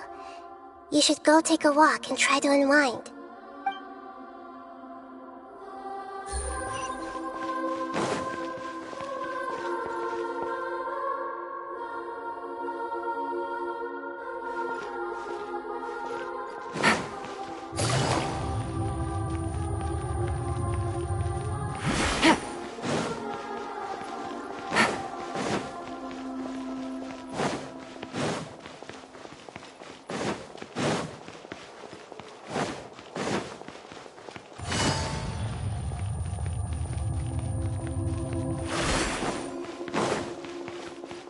Take it easy.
Good roll.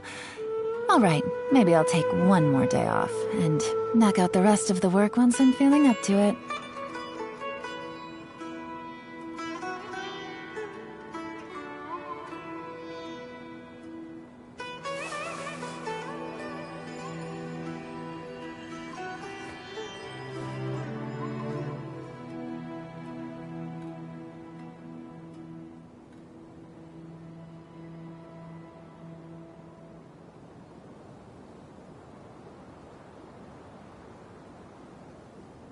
Navigating the world is a whole lot easier with a few different identities to choose from. Need me to come up with some for you?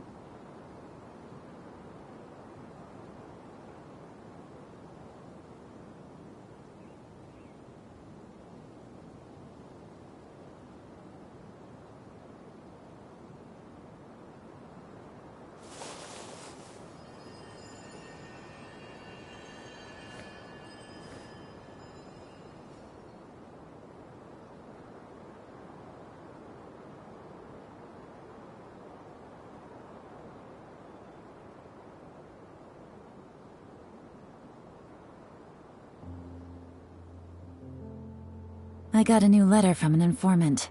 Looks like the situation has changed again.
Navigating the world is a whole lot easier with a few different identities to choose from. Need me to come up with some for you?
Good roll. Alright, maybe I'll take one more day off, and knock out the rest of the work once I'm feeling up to it.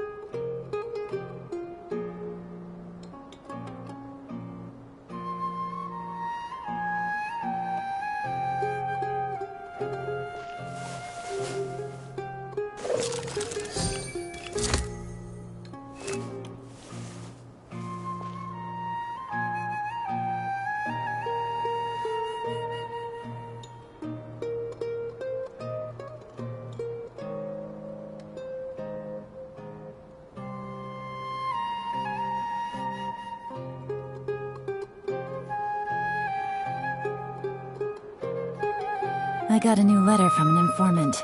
Looks like the situation has changed again.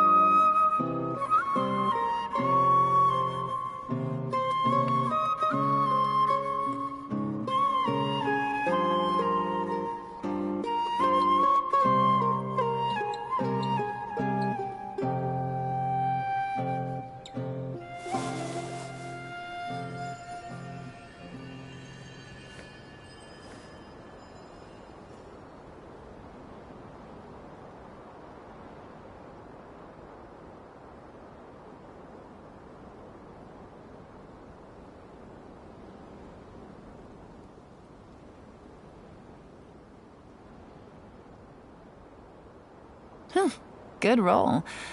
Alright, maybe I'll take one more day off, and knock out the rest of the work once I'm feeling up to it.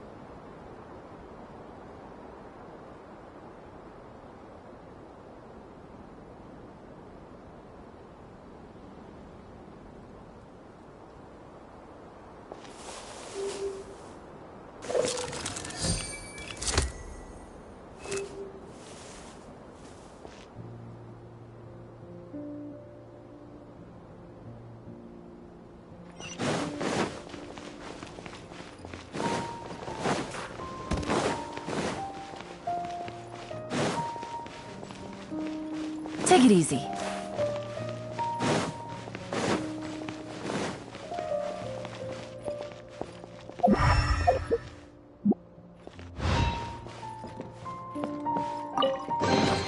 Treasure.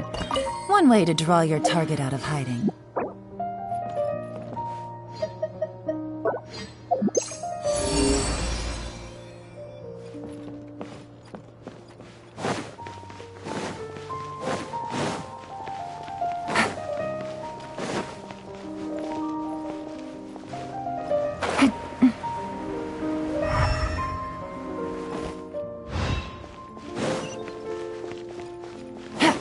Take it easy.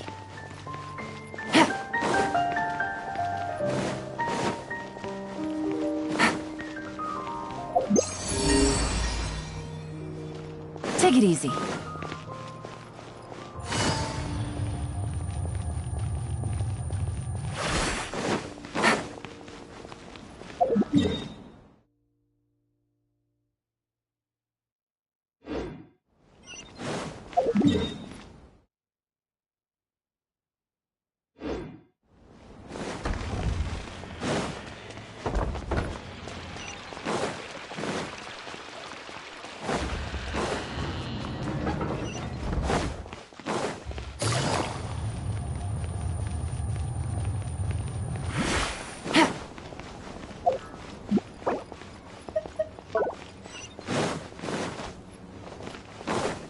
Take it easy.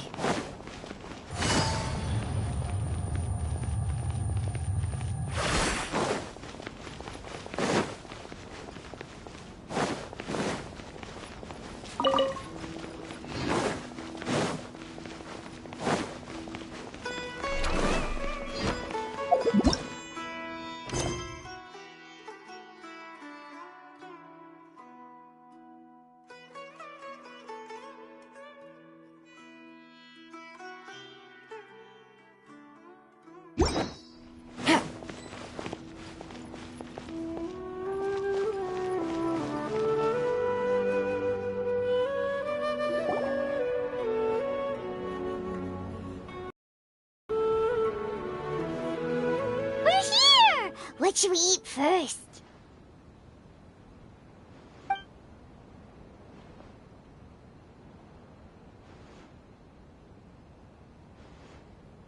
Hey, are you gonna answer or what?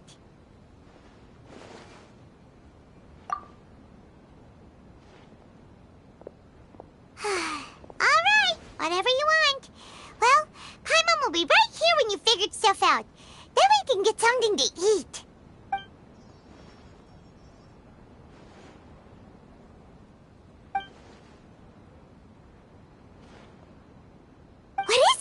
Have you figured it all out?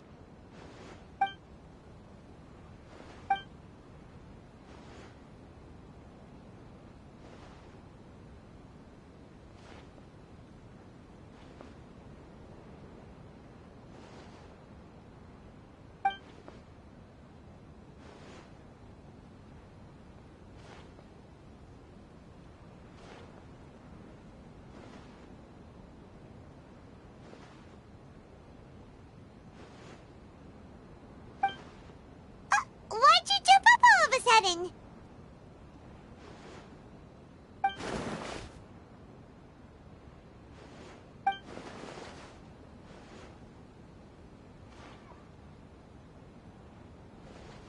Excuse me, boss. There seems to be a small problem with the last bill. Look, here.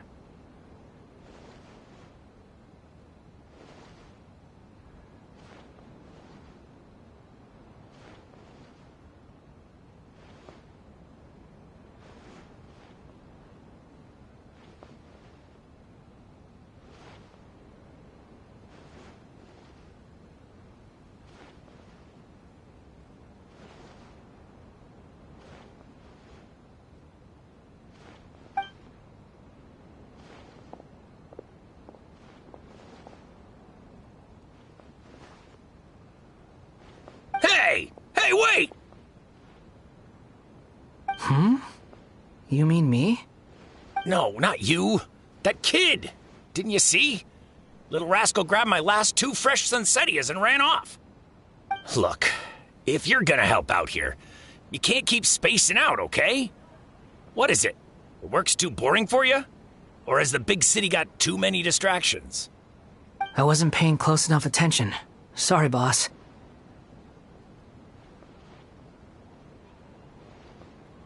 I think you're right. Maybe it's the city. It's so exciting. It can be hard to focus. Who's that guy? You know him or something? He's who? You're a strange one, kiddo. You say you don't want any money for helping out here, and then when I actually give you some work to do, you keep letting yourself get distracted. I don't want to take advantage, so I'm happy to pay you what I'd pay anyone else. But if you keep acting like this, pretty soon I won't be able to afford to. No, please. I mean it. You don't need to pay me anything. I'm just so thankful you agreed to take on an outsider like me. You're welcome, I guess. But I got bigger things to worry about. Look, we're all out of Sunsettias, and I promised the lady down the street I'd deliver a fruit bowl this evening. Leave it to me. I'll find some more. Just a moment. I'll be right back. Stop. I'm gonna level with you, kiddo. I've never met a worker who said they didn't want a wage before. And at first, I got greedy. Couldn't believe my luck. But I figured you'd start asking for something in return eventually. You don't want money. You don't take days off. And in your free time, all I see you do is wander around, taking in the sights. Are you a drifter or something? That's right, I am.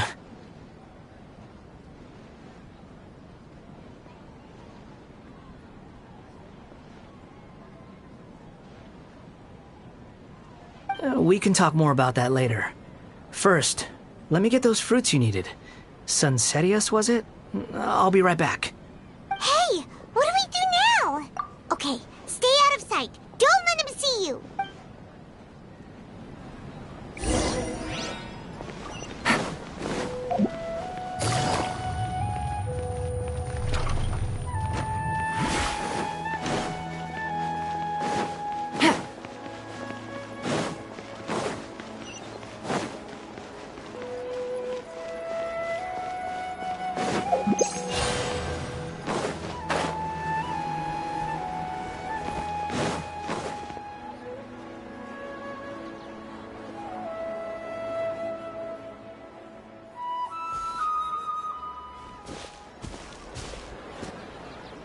Yeah, this'll do. Even though you say he's the balladeer, what are we planning on doing? Stealing his Sunsettias? Isn't that a bit too cruel? Oh, alright. This should be enough. Guess I should wash them before I take them back.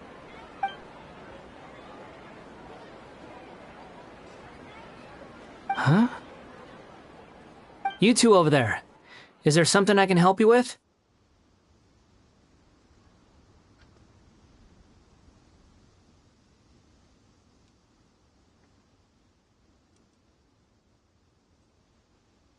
He spotted us! You've been following me all the way from the city. I'd have to be blind not to notice. Have we met before? No, we haven't met. But you know me?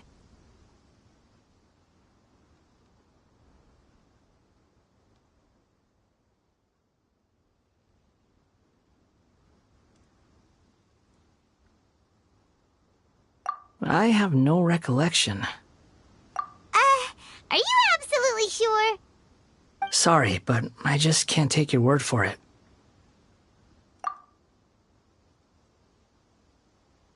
A puppet? What makes you think that? Huh? You were right! The look on his face! I guess you do know me after all. That is not something I share with a lot of people.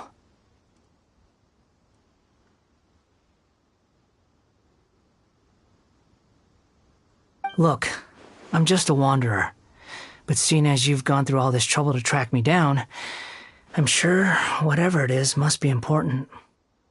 Okay, but please let me deliver these goods to my boss first. Are you really working for that guy? He said you don't want any more for it. Is that true? Yes, I ran into him out in the wilderness during a storm, and he let me take shelter in his cart. In return, I said I'd be his helper for a while.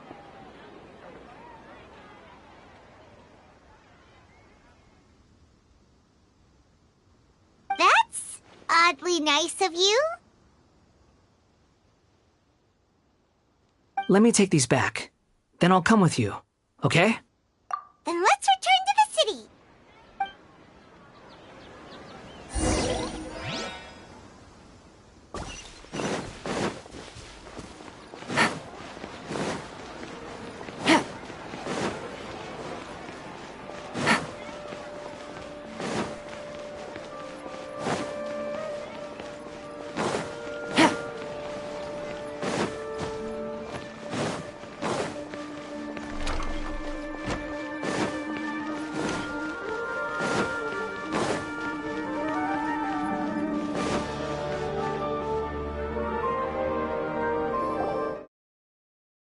Here you go, boss. I'll leave them right here. Oh, you really went and picked some more. Who are these two? Something's come up, and they need to borrow me. Sorry, boss. I'm afraid I'll be away from the stall for a while. I was just about to pay you anyway. Go wherever you want, kid. Don't waste your time here. What? I get it, okay? You just wanted to help me out, to thank me for giving you shelter from the rain that day. Even then, I don't understand why you're so adamant that you don't want any pay for it. But look, it was pouring down, and there you were, sauntering along without a care in the world, like you had nowhere to be and didn't even care that it was raining. Imagine you were me for a second. It's a little weird, right? Why's this guy traveling during a rainstorm if he's not trying to get somewhere? And why's he taking a shortcut through the open country if he's not even in a hurry?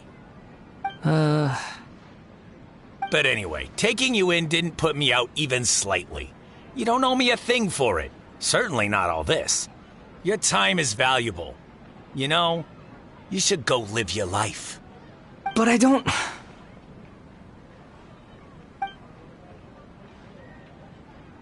No, you're right.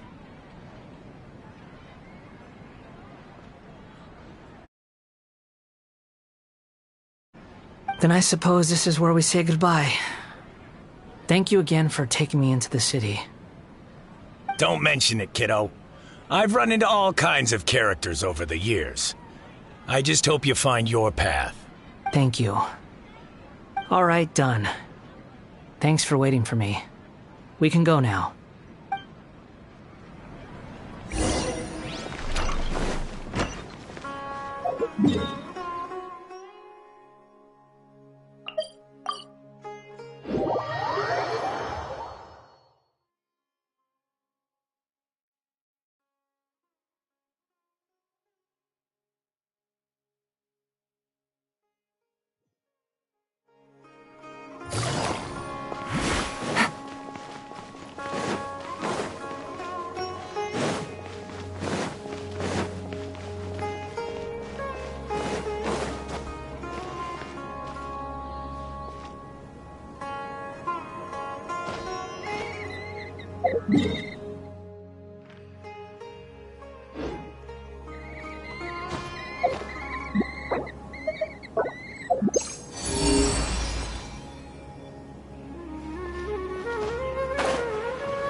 Treasure. One way to draw your target out of hiding.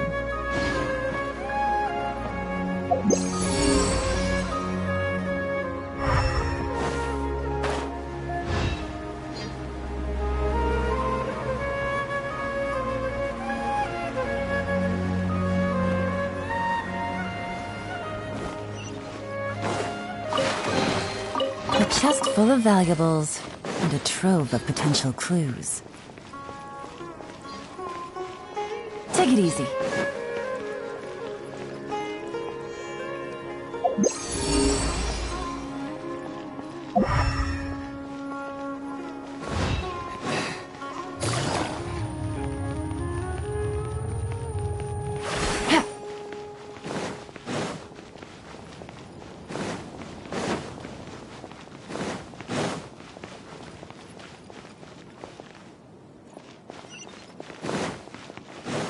Take it easy.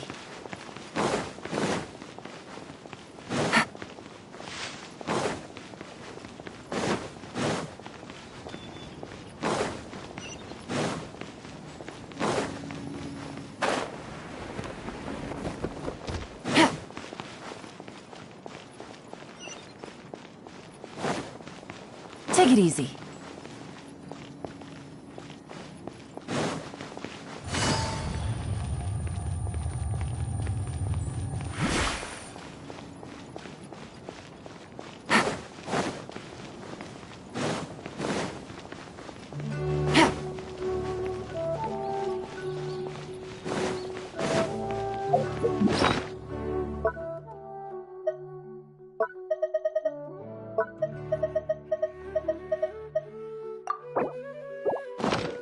Take it easy.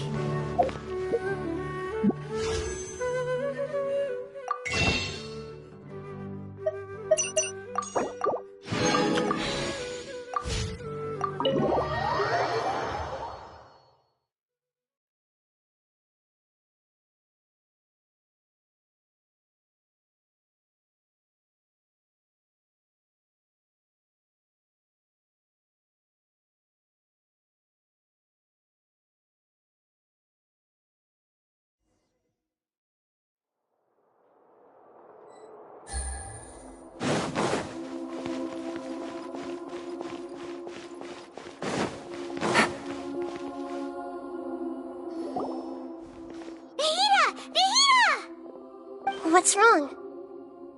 Huh? Are you? Hello.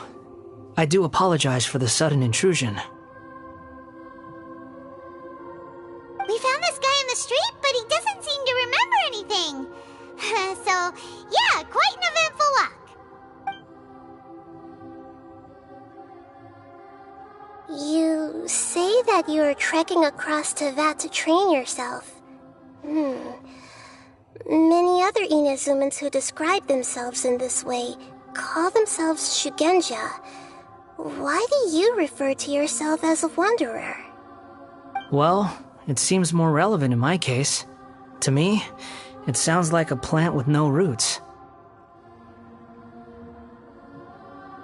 But these two claim that they know me, and that I have a hidden past unknown even to myself.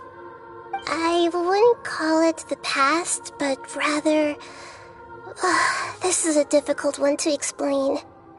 I don't like to rely on using terms like this often, but in your case, it seems that it ought to be called, previous incarnation. Oh, like a past life or something? Yes. Something far more distant than the past. So far away that you cannot perceive it. Okay, I have to ask. What was I like in my previous incarnation?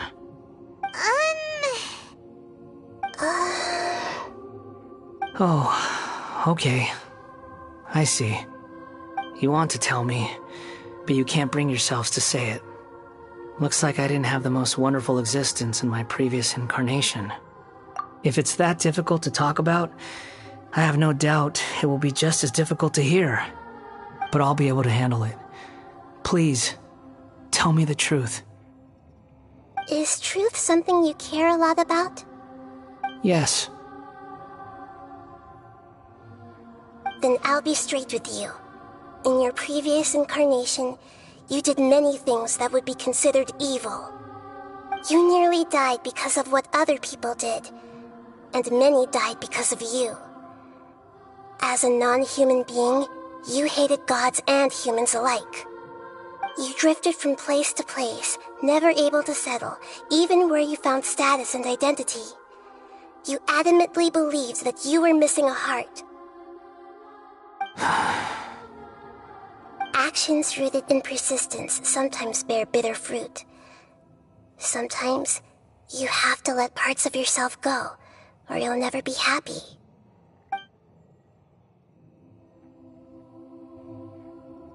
I gave everything I had. Barely changed history at all. In terms of the outcome alone, that's true. I don't think I can judge everything I've heard purely in terms of right and wrong. Each choice a person makes belongs to a specific place and time, a chain of cause and effect, a cycle of karma and consequence. That is the nature of truth. If one thing is right, its opposite must be wrong. And yet, dichotomies like this are not enough to explain the world in all of its complexity. It seems like my previous incarnation wasn't the most likable individual. We're not trying to hurt your feelings or anything, but yeah, we weren't your biggest fans. If we were enemies, why are you trying to help me find the truth? This is so frustrating! This guy's supposed to be our arch enemy, but now he's just some random stranger we met on the street! He's got so much to answer for, but we can't make him talk because he doesn't remember anything. What a weird situation. Lesser Lord Kusanali, as the god of wisdom, I trust that everything you told me must be true.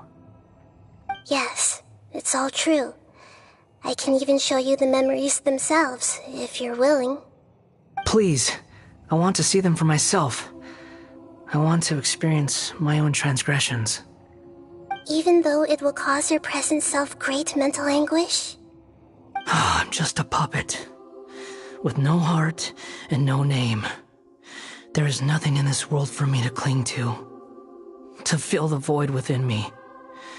Except maybe these sins that can never be undone. Very well. As you wish. Wait, shouldn't we go with him? This one's kind of on us for bringing him here. Don't worry. Whatever danger I might face, it's my burden to bear. Traveler, could I ask you to supervise him on my behalf? Oh, good point.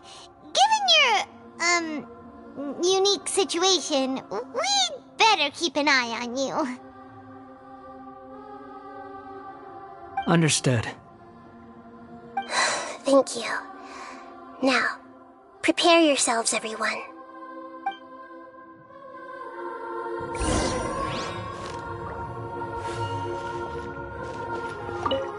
No matter what lies ahead, I'll face it. Whatever it takes. I'm just sorry that you have to join me for the whole thing. It's time to get ready.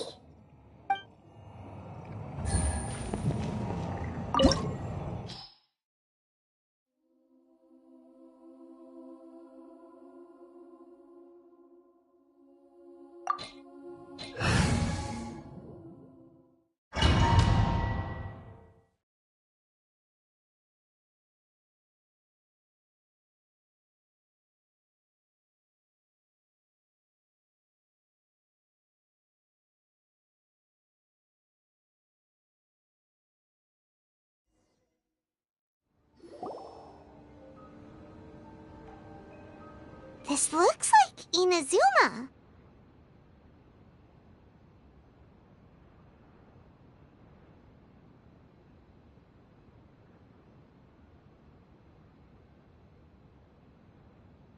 Right now, you're in a dream I created using information extracted from your memories.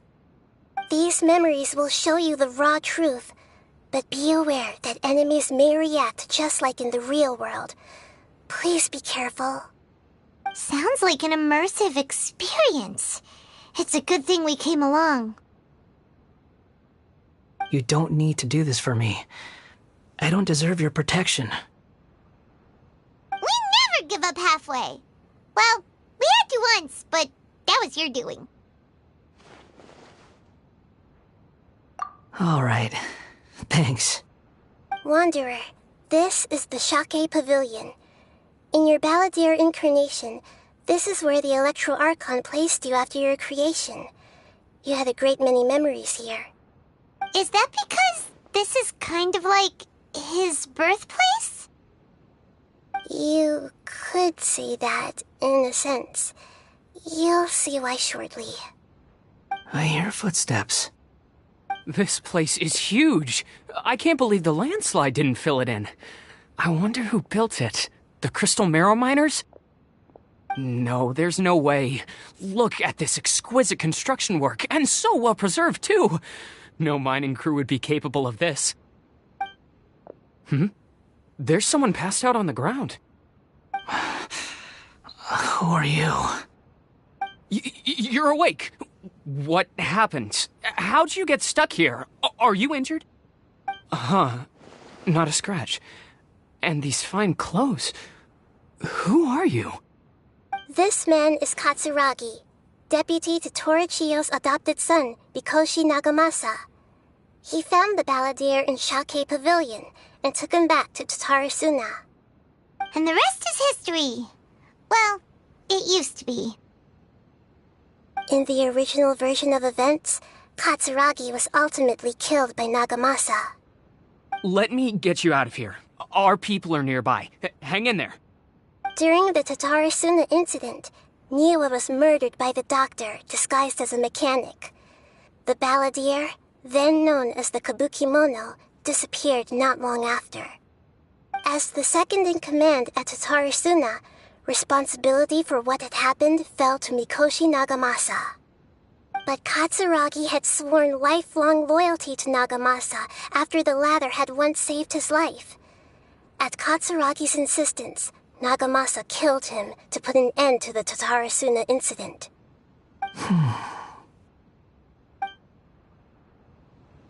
Katsuragi seems like he was a good guy. He looks like a warrior, but he has a kind face. Why couldn't he live a long and happy life?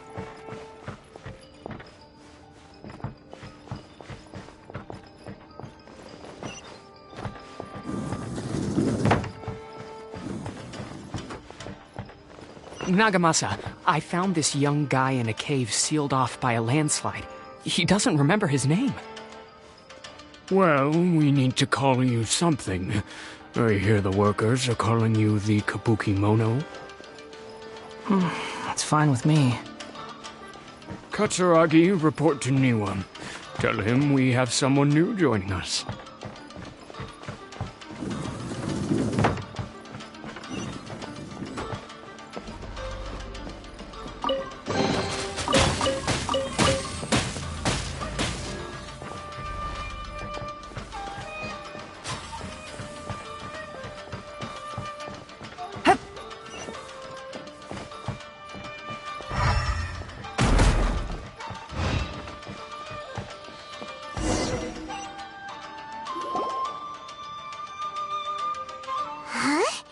What are we doing back here?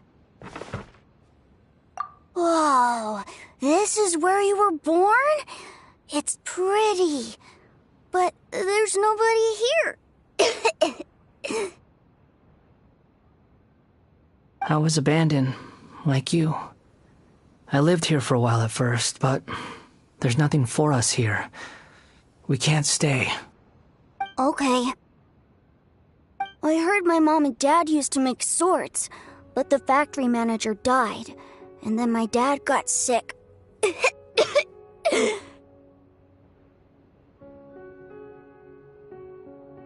He kept coughing all the time, just like me. Then Mom started coughing too. But you can't. You promised me. Yup, we're family now. We're gonna be together forever and ever. This child didn't have a name. Or rather, the Balladeer didn't know what to call him.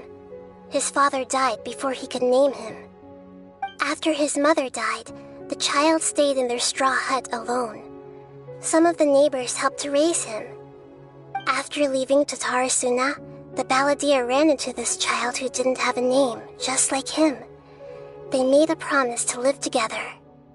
What happened to the child then? He died from his illness while he was still very young. The balladeer came home one day and found that he had stopped breathing. Hey! What's wrong? Say something! You promised me we could be family! You're no different from Niwa and all the others. You betrayed me too.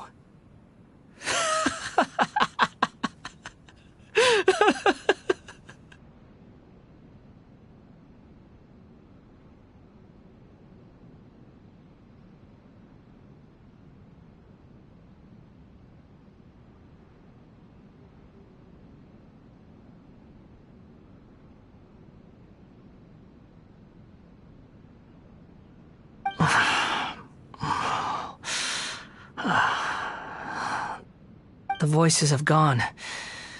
It looks like the memory ends here. Let's keep going.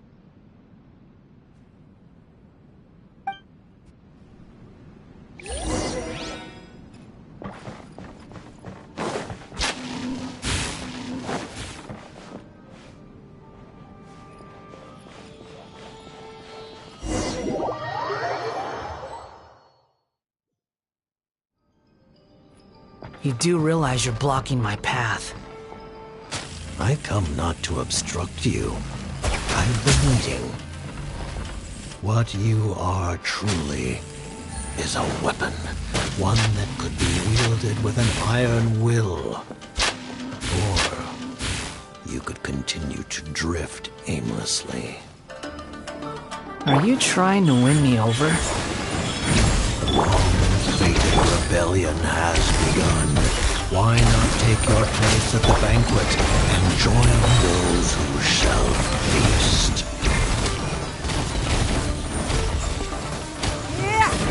First, some quiet. Here comes Well the met. Put your back into it. Can't run. Looks like I went too far.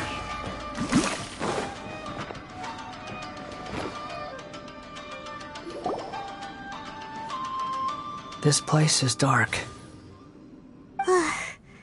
Paimon knows this place. It's the Delusion Factory in Inazuma. In the original version of events, the Traveler once encountered the balladeer here. Such a creepy atmosphere. And so familiar.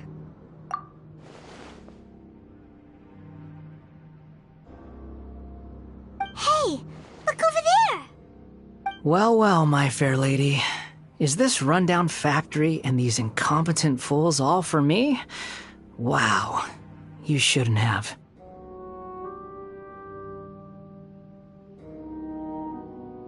Huh. What do you have to gain from belittling your subordinates? You might not want to admit it, but you are a part of this plan.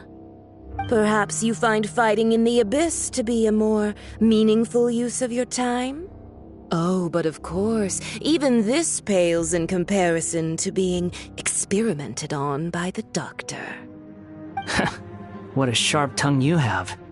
Funny how negotiating never seems to be your strong suit. For the task ahead, I suggest you keep your true feelings to yourself. Save your breath. I know what I have to do.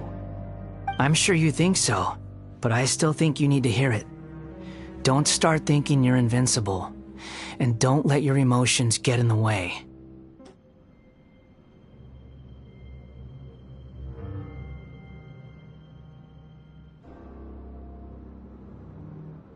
Surely you're not worried about me. I just can't have you getting in my way. You and Child never fail to find ways to complicate things. I'm merely lighting a little fire in this chaotic nation. But you, being tossed out like trash, must make you want to destroy it completely. Do you remember the last time you were here? That was a lot of swordsmiths you killed. I'm sure the descendants of the Raiden Gokaden are still suffering the consequences now. Look at you. Oh, don't get so sentimental. Now, give that poor little tongue of yours a rest and stop pretending like you're above everyone else. Bye then. See you at the victory feast. Poor little tongue? She's playing with fire talking to me like that. Who does she think she is? Forget it. Someone might find me here any minute now. I should prepare to give them a warm welcome.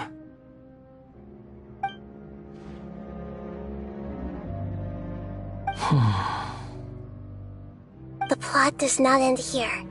There is more of this story to come. Wanderer, are you able to continue? Yes. Please don't worry about me. Why are you staring at me in silence?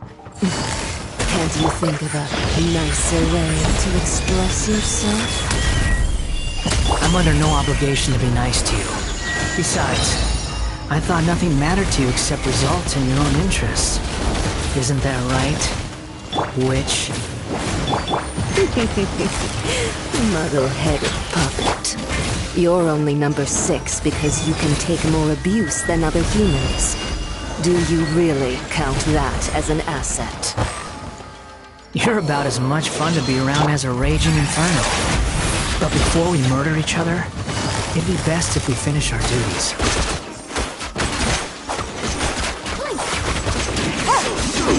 Look at me.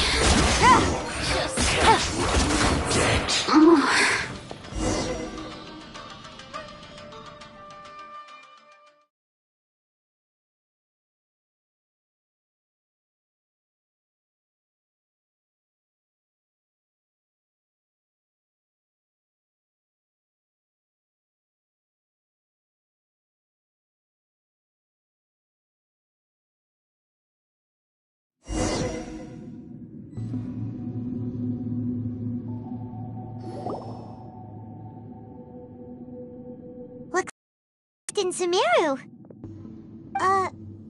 Is that? Considering that Amorta's sage, Nafis, refused to join this project, I'll take part in the experiment in his place. Welcome. I look forward to a fruitful collaboration. When do we start? You seem impatient. You should know that becoming a god is far from a trivial affair. The biological transformation is a lengthy process. As such, I too would recommend that we commence as soon as possible. In the event that a successful connection is established, his body will become permanently bound to the machine, and he will be unable to move independently of it. Nothing worse than what I've been through before then, Doctor. You were the most resilient test subject I ever came across. Thanks to you, I was able to garner a great deal of information. Alas, after that, you were under orders to remain in the abyss. We barely saw each other, and it became difficult to further refine the knowledge I had gained. That was gracefully worded.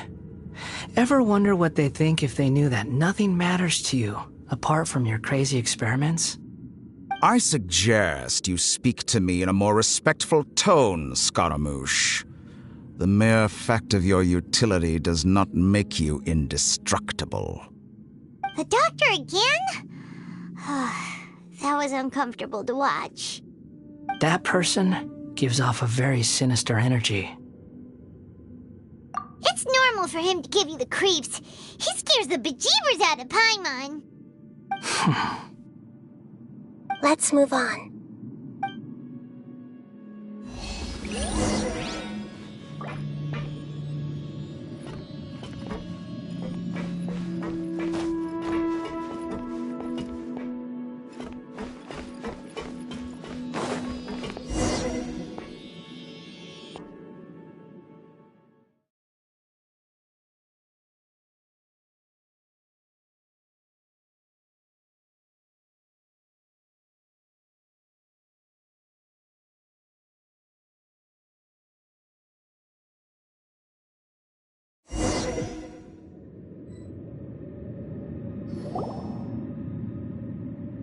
You're a god.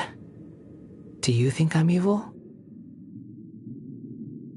If you accept that he is you, just as you are you, then yes, you are evil. In your eyes, are there any differences between humans and puppets? Do you think there are any differences between your present self and your previous and future incarnations? If not, then what are the differences between humans and puppets? Whoever has tasted the joys and sorrows of life in the human realm is human. Whoever has loved and lost, cried with grief, howled with rage at the tragedy of death that eclipses the miracle of life, they are human too. I've seen enough of my past. If possible, I'd like to reclaim the sins that are mine to bear. No matter the consequences, I won't run from blame or punishment. Whatever I am due, let it come to pass. Can you return my memories to me? Huh? But won't that mean you'll lose your current identity? I've always believed that human lives follow a set of rules, with each person being a collection of past experiences. As a puppet living in a human world, my life is subject to the same rules. Regaining your memories means reverting completely to your previous incarnation. All the emotions that you discarded will return to you. Are you sure you want to do this? I've lived with the void in my chest my whole life. My creator didn't need me. And ever since I awoke, I've just drifted from one place to the next. But then I met you. And I finally realized that reclaiming my missing sins might be my one opportunity to become my true self.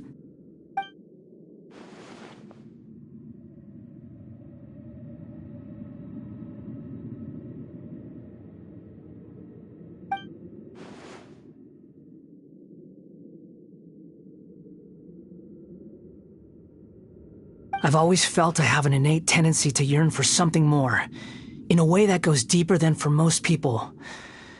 But for all my soul-searching as a Shugenja, I've never fully understood it. Looking at it now, it seems that I brought this curse upon myself. So I beg you, grant me this opportunity to gain a purpose, to change my destiny, and end my wandering. Very well. Since your mind is made up, I will return to you that which is yours.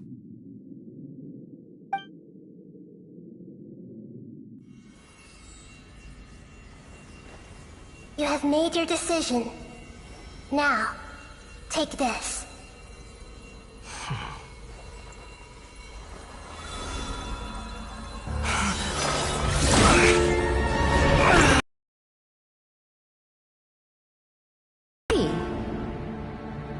A puppet? What's he doing here? You're a human as far as I'm concerned. Everyone's here. Wonderful.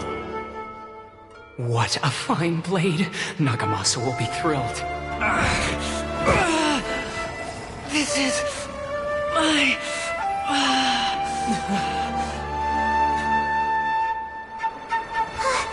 Is he alright? No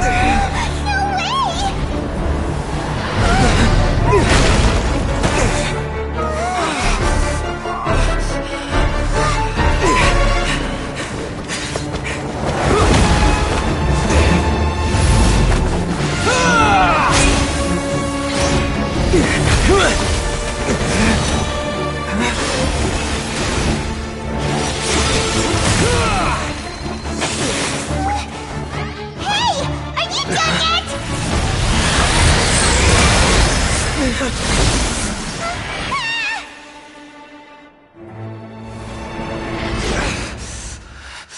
All worthless dross will be purged. That's why this won't be the end.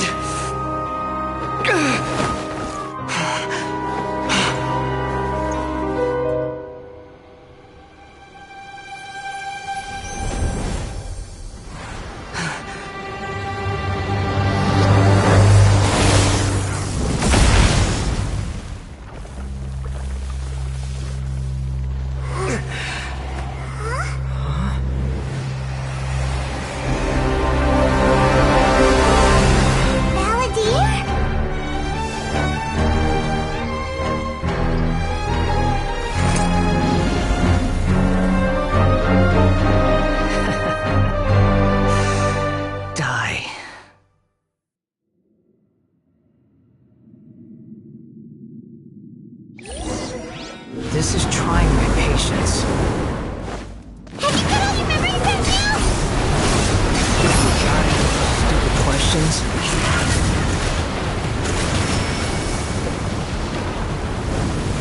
Feeble human! Ha!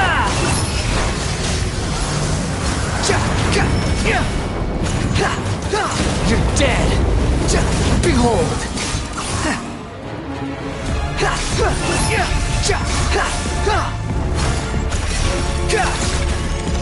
At my command, you shall fall! The wind rises.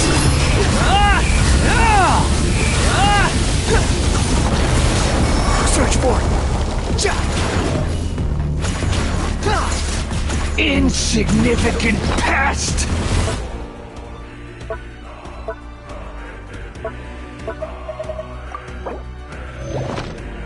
Behold!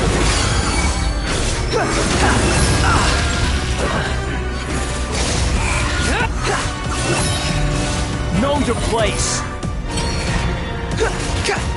My endless cycle begins! Swallow Fury!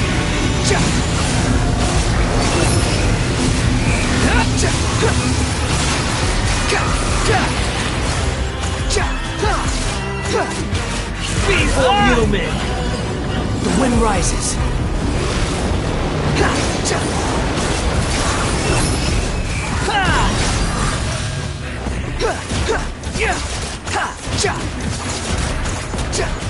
Squall Insignificant pest!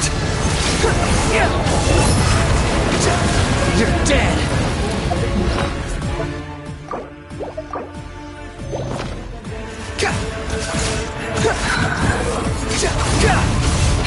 Bow your head!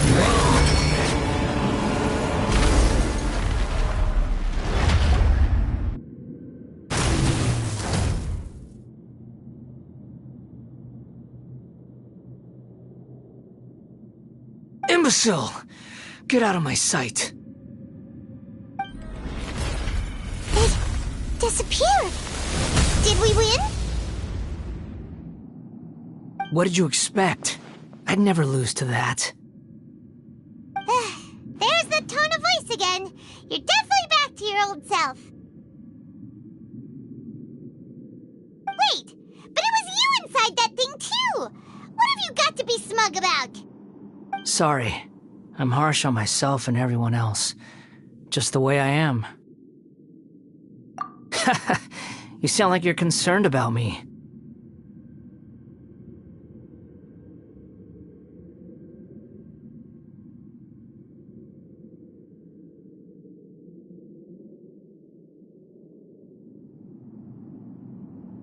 But don't worry. Thanks to you, even if I didn't change a thing, at least I now know the truth. The memory recovery seems to have been a success. This dream has served its purpose. Come on. Let's continue this outside.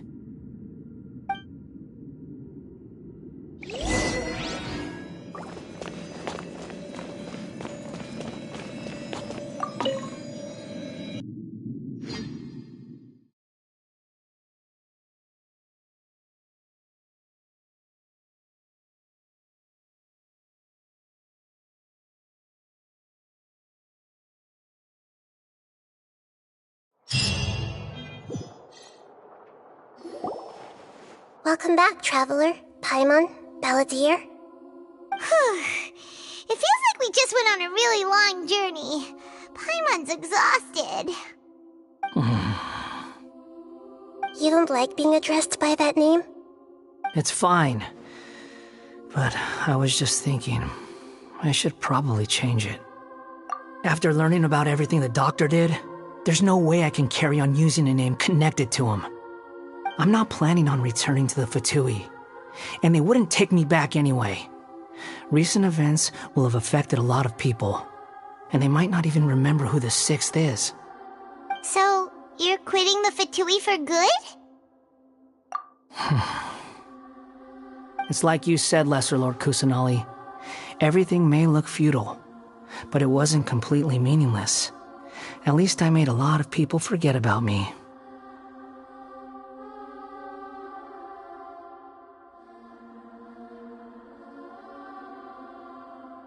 that doesn't mean your own past has disappeared.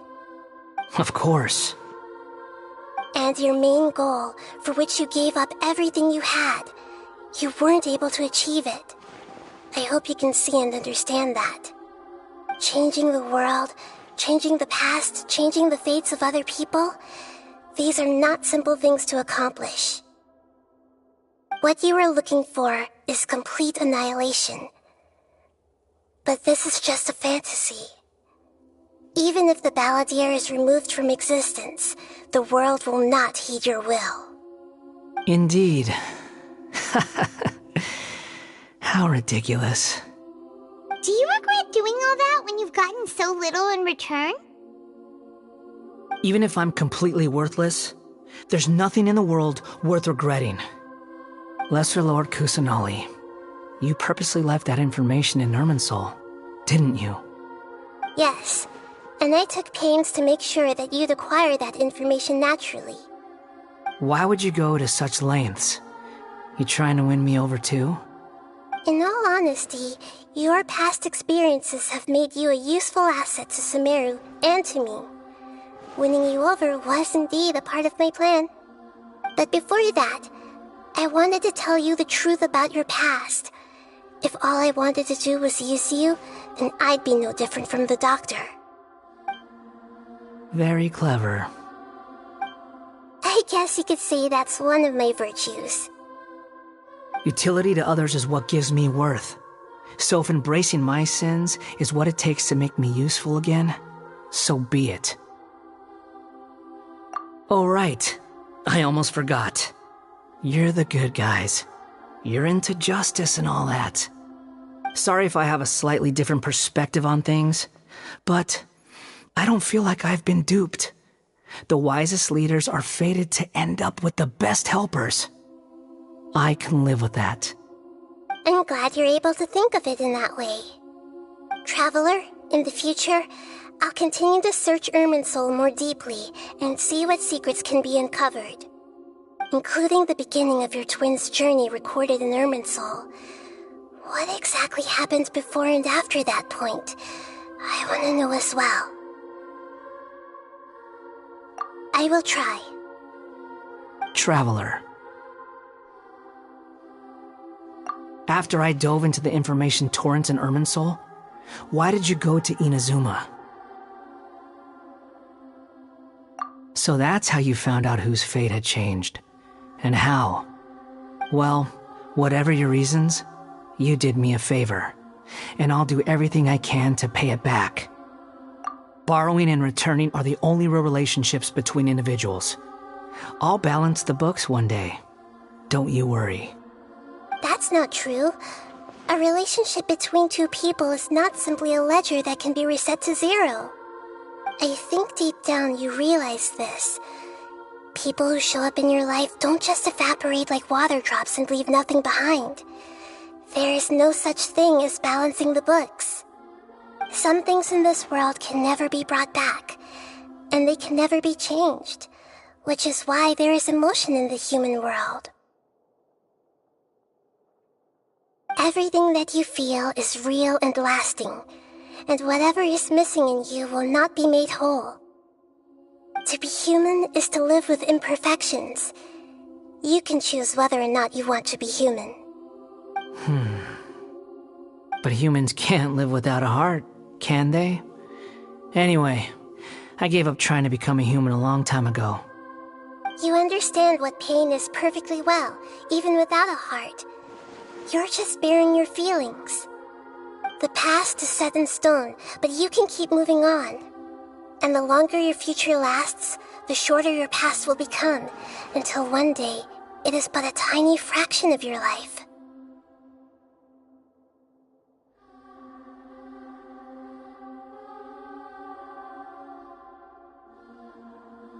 Sounds like you've got a future planned out for me. Everything's ended up being pretty darn complicated. Paimon doesn't even know where to start, but the most important thing now is that you need to follow Nahida. Otherwise, all our efforts will have been for nothing.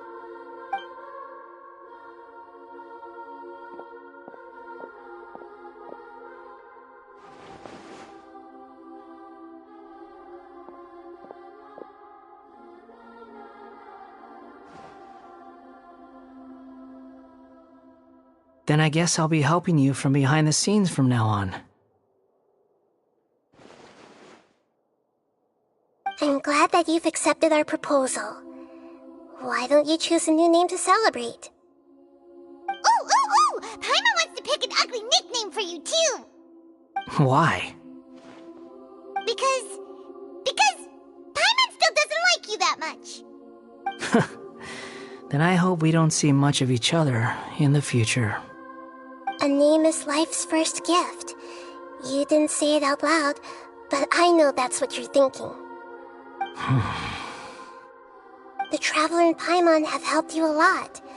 If you can't decide on a new name, maybe you can ask them for ideas. No! Paimon only does nicknames! If it's a serious name you're after, it's all yours.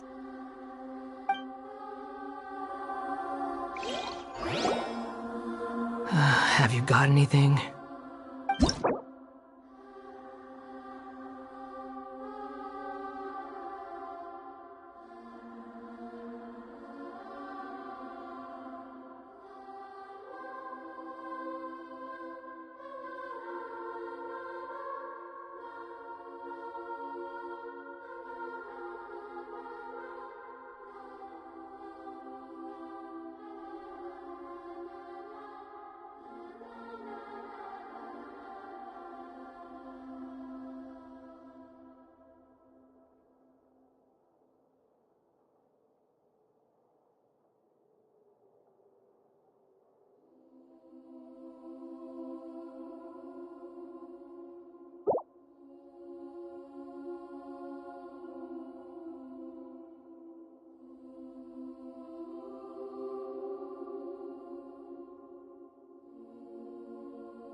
Are you sure?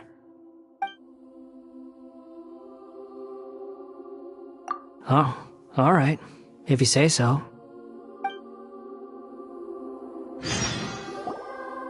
There. Now you have a name of your own. What about a nickname? Are you done yet?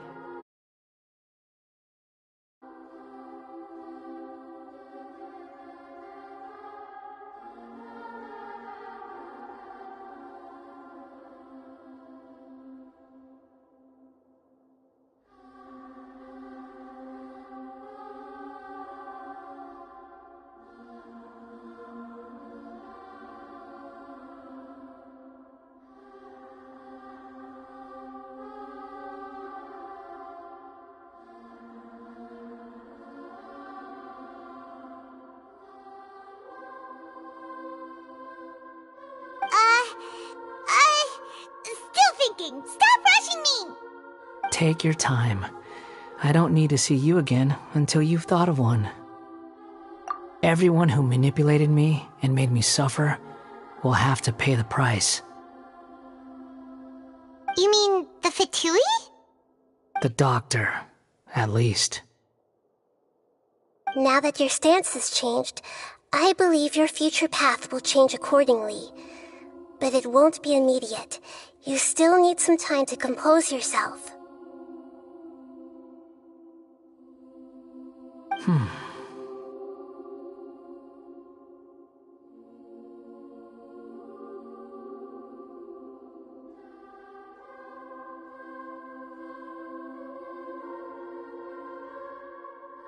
One more thing. There are still some descendants of the Raiden Gokuden living in Inazuma. Some of them know. Well, they ought to know about the connection between Raiden Gokuden and myself. I don't plan to leave Sumeru for the time being. If you see them in Inazuma, please tell them that I was the one responsible for the Raiden Gokuden's downfall. Even though the events have been erased from the world, they still deserve to know the truth. I see. That is up to you. Huh? But if we do that, then... It's fine. Let them stab their blades into my chest if they so desire. Maybe that's how it always should have been.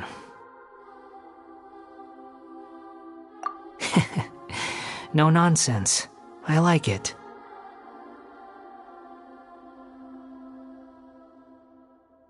Alright, let's call it a day. Goodbye, wise deity. And you too.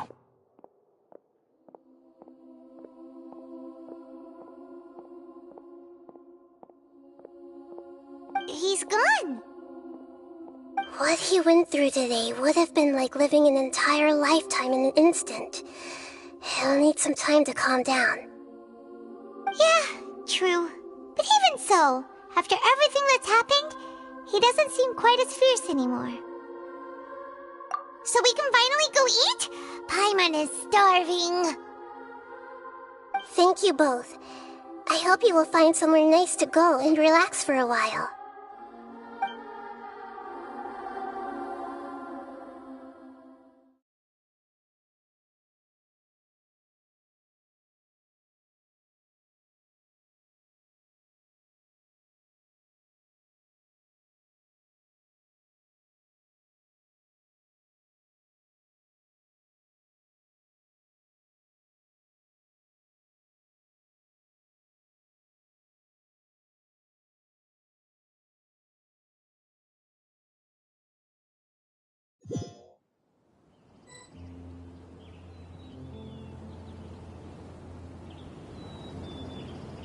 I've got it!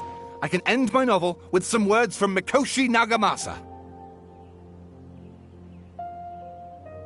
You mean because everyone else in the story is dead?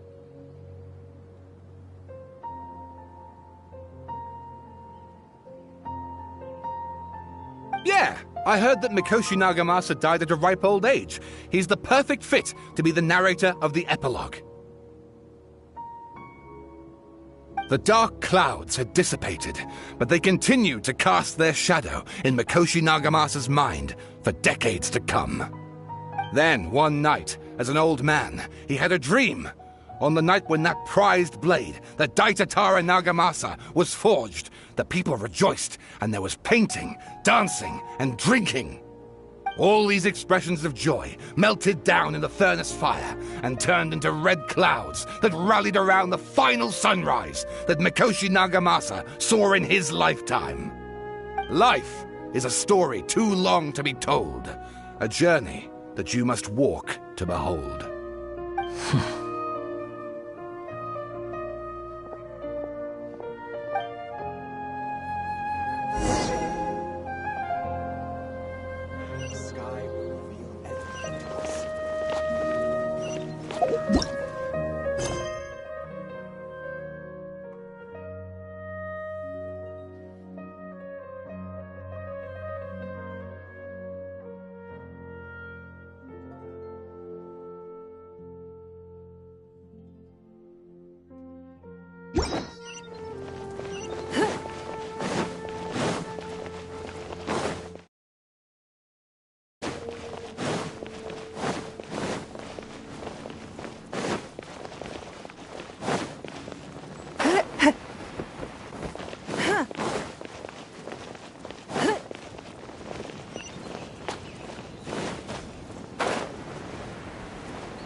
It's about time we had a break. As soon as you stop, all the tiredness and hunger comes rushing back. Wow, great! Huh? Look at the vase. Did someone break it while they were cleaning the room or something? But Paimon doesn't remember there being a cleaner.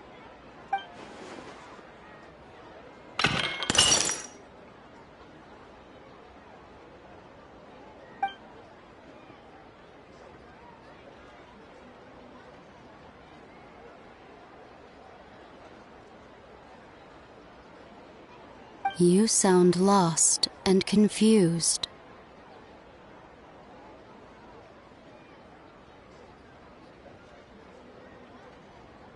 I know why you are troubled.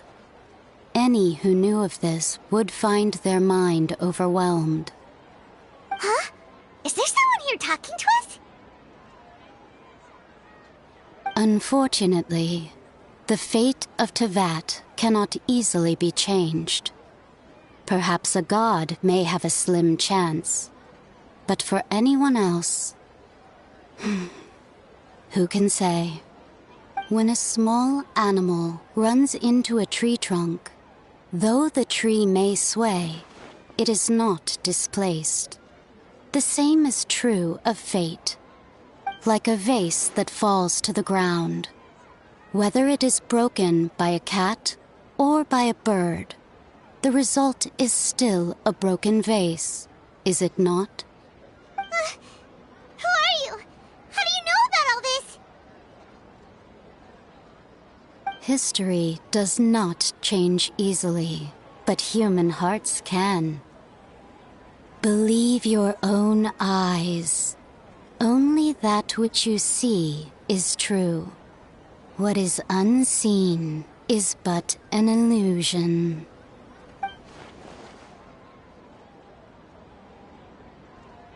The voice has disappeared. And who the heck was that? And what were they doing coming out of nowhere and saying all that scary stuff?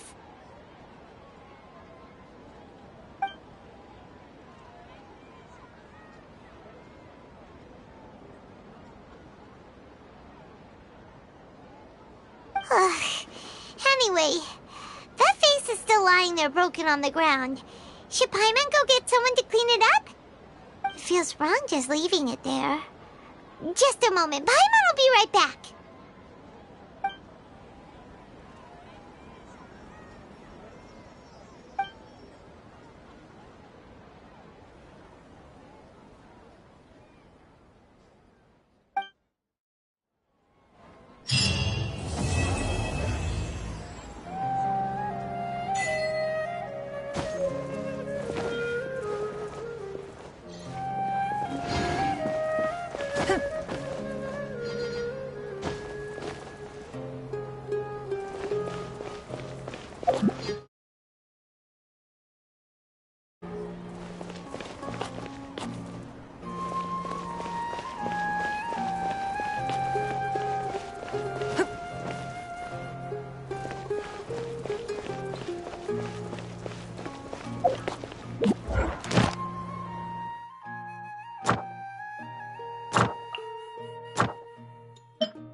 Even if an antique is priceless, the happiness it brings lasts for only the moment.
I got a new letter from an informant. Looks like the situation has changed again.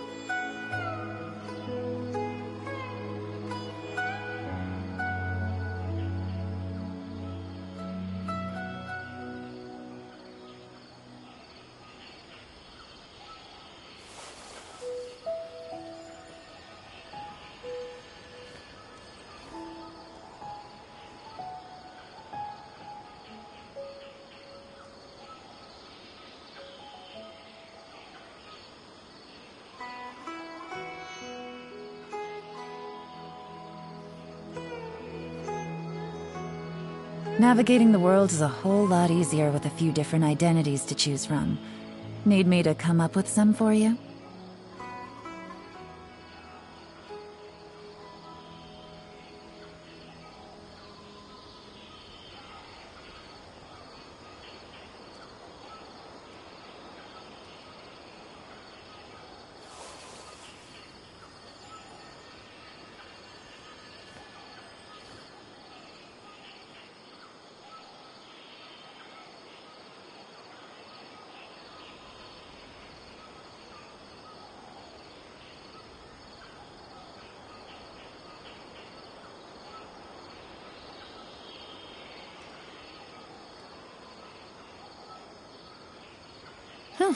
Good roll. Alright, maybe I'll take one more day off, and knock out the rest of the work once I'm feeling up to it.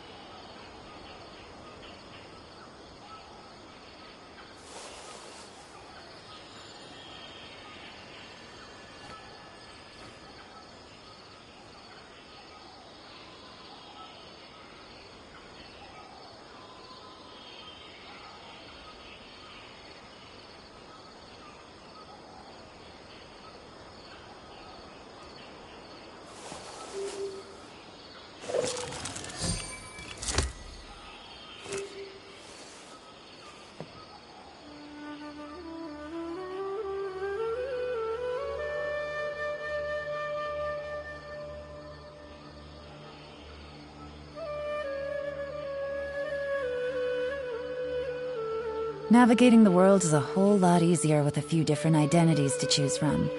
Need me to come up with some for you?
Good roll.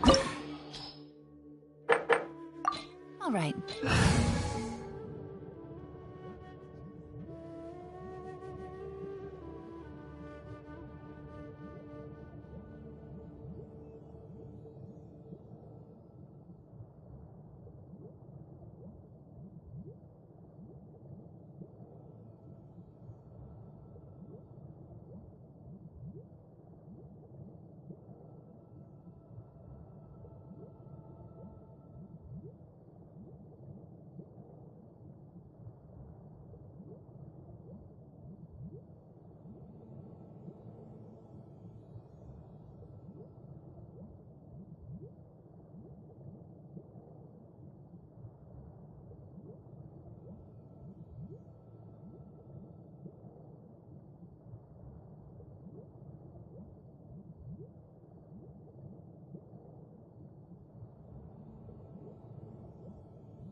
Let it be known that divinity is mine! Sure! Emerge! Don't waste my time. Submit! Give up! Let's light it up! Right now, right here. Emerge. Perish!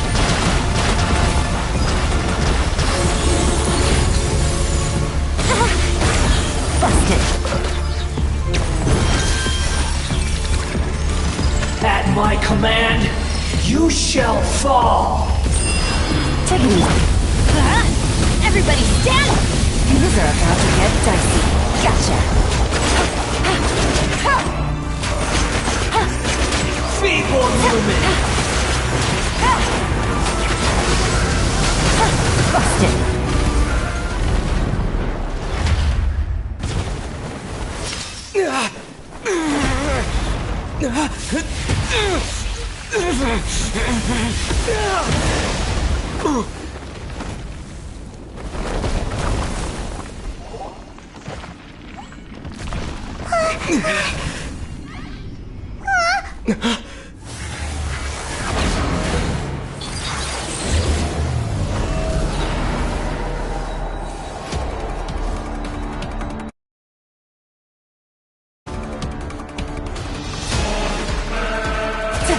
I am the all-knowing God!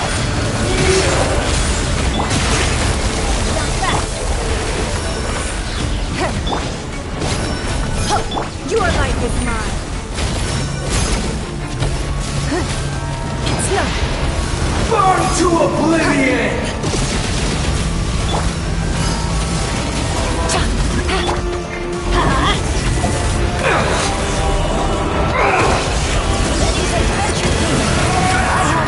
Failed. Now, your eyes have been opened.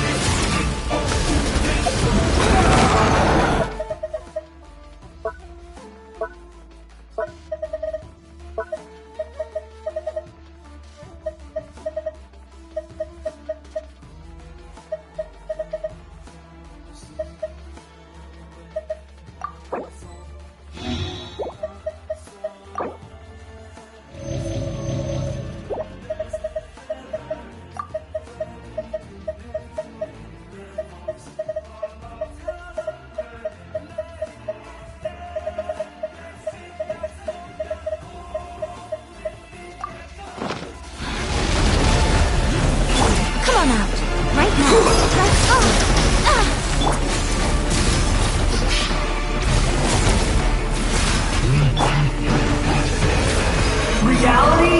Right now. Is pain! Lasts forever. It's nothing. Give up.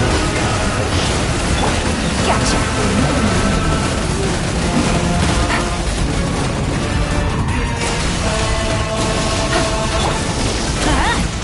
Show them. Good riddance, cruel world. Emerge. Right now.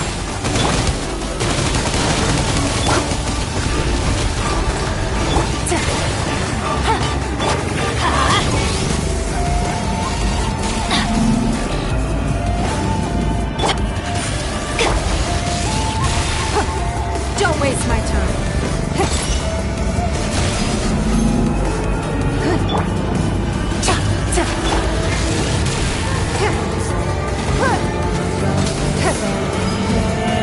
It's nothing.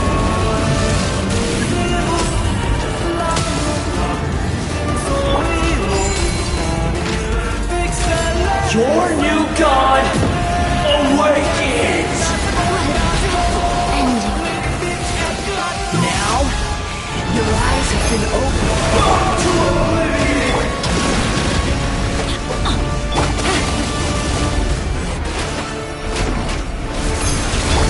Kneel! It's nothing. I'll remember that.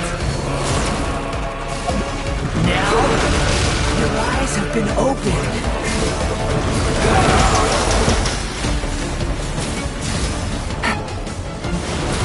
Tremble! Take it easy.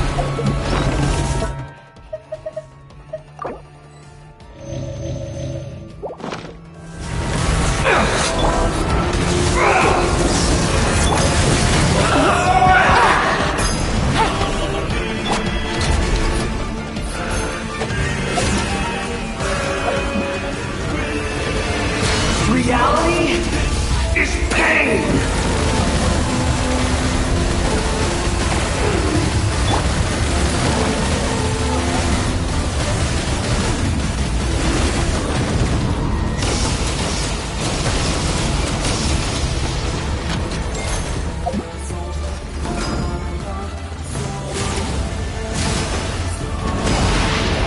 Burn to oblivion!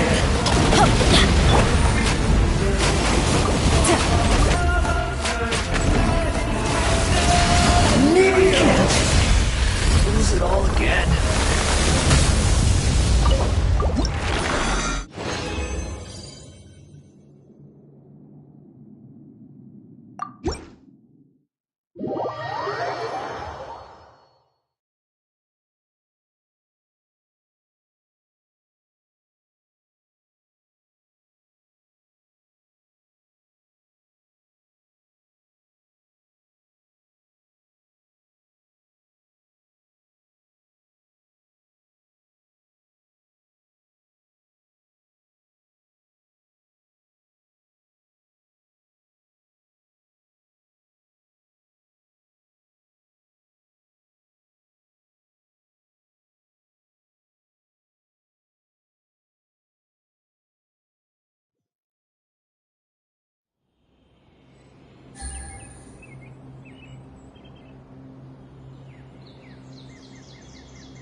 Quietly.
local specialties in Don't you Sumeru. remember your I want adventure to buy plans, more. my lady?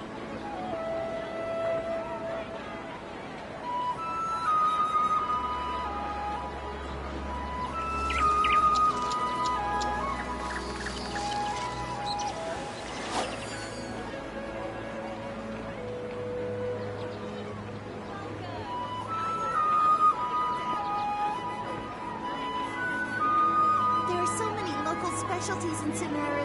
I want to buy more. Don't you remember your adventure plans, my lady?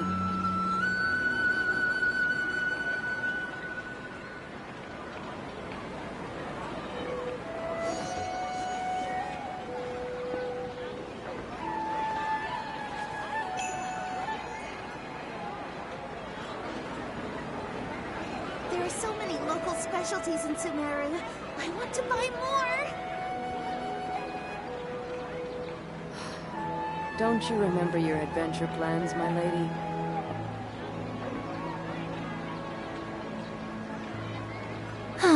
Traveling to other worlds is all that anyone seems to be writing about these days. Goodness knows what they find so disappointing about their own world. It's called being a freelancer.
Take it easy.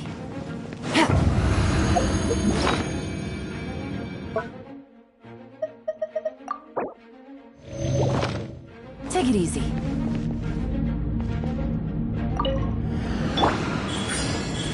Emerge. Don't waste my time. Here comes the catch.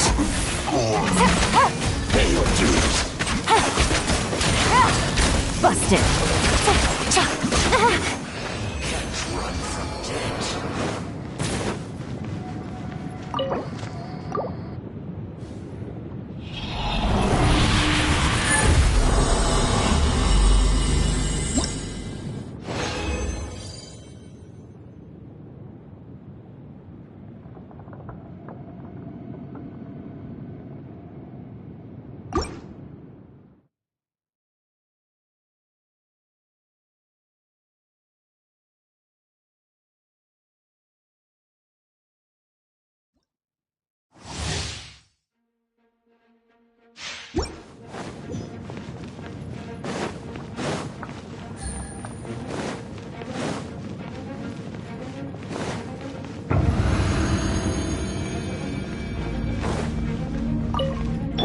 Right now. Right here. Teamwork is trick! Give up. Submit! Pay your dues. It's nothing.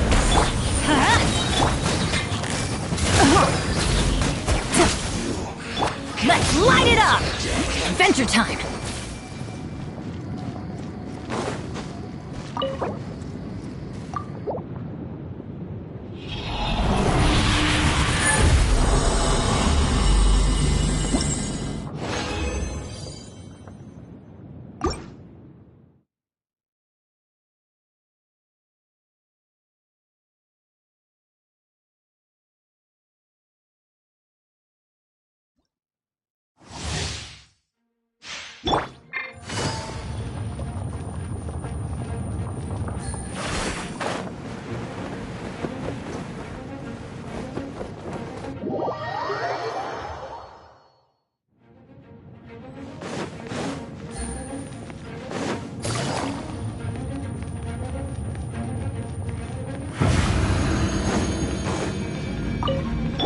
Right now. Right here. Right.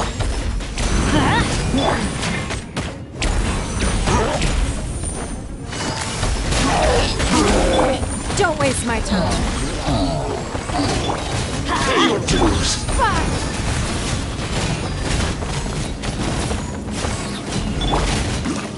Quietly now. Take it easy. Let's light it up!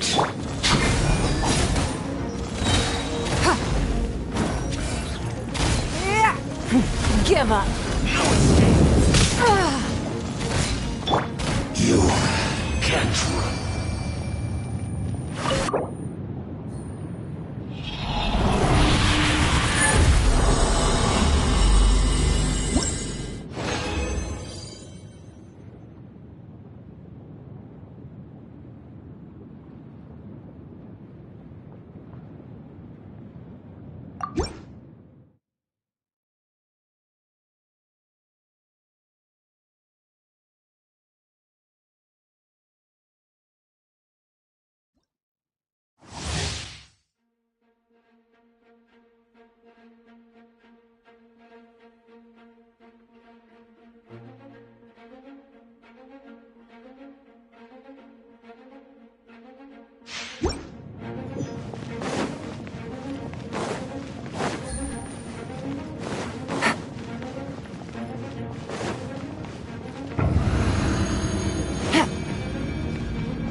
Right here.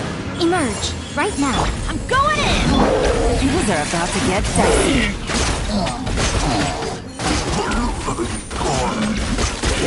Gotcha!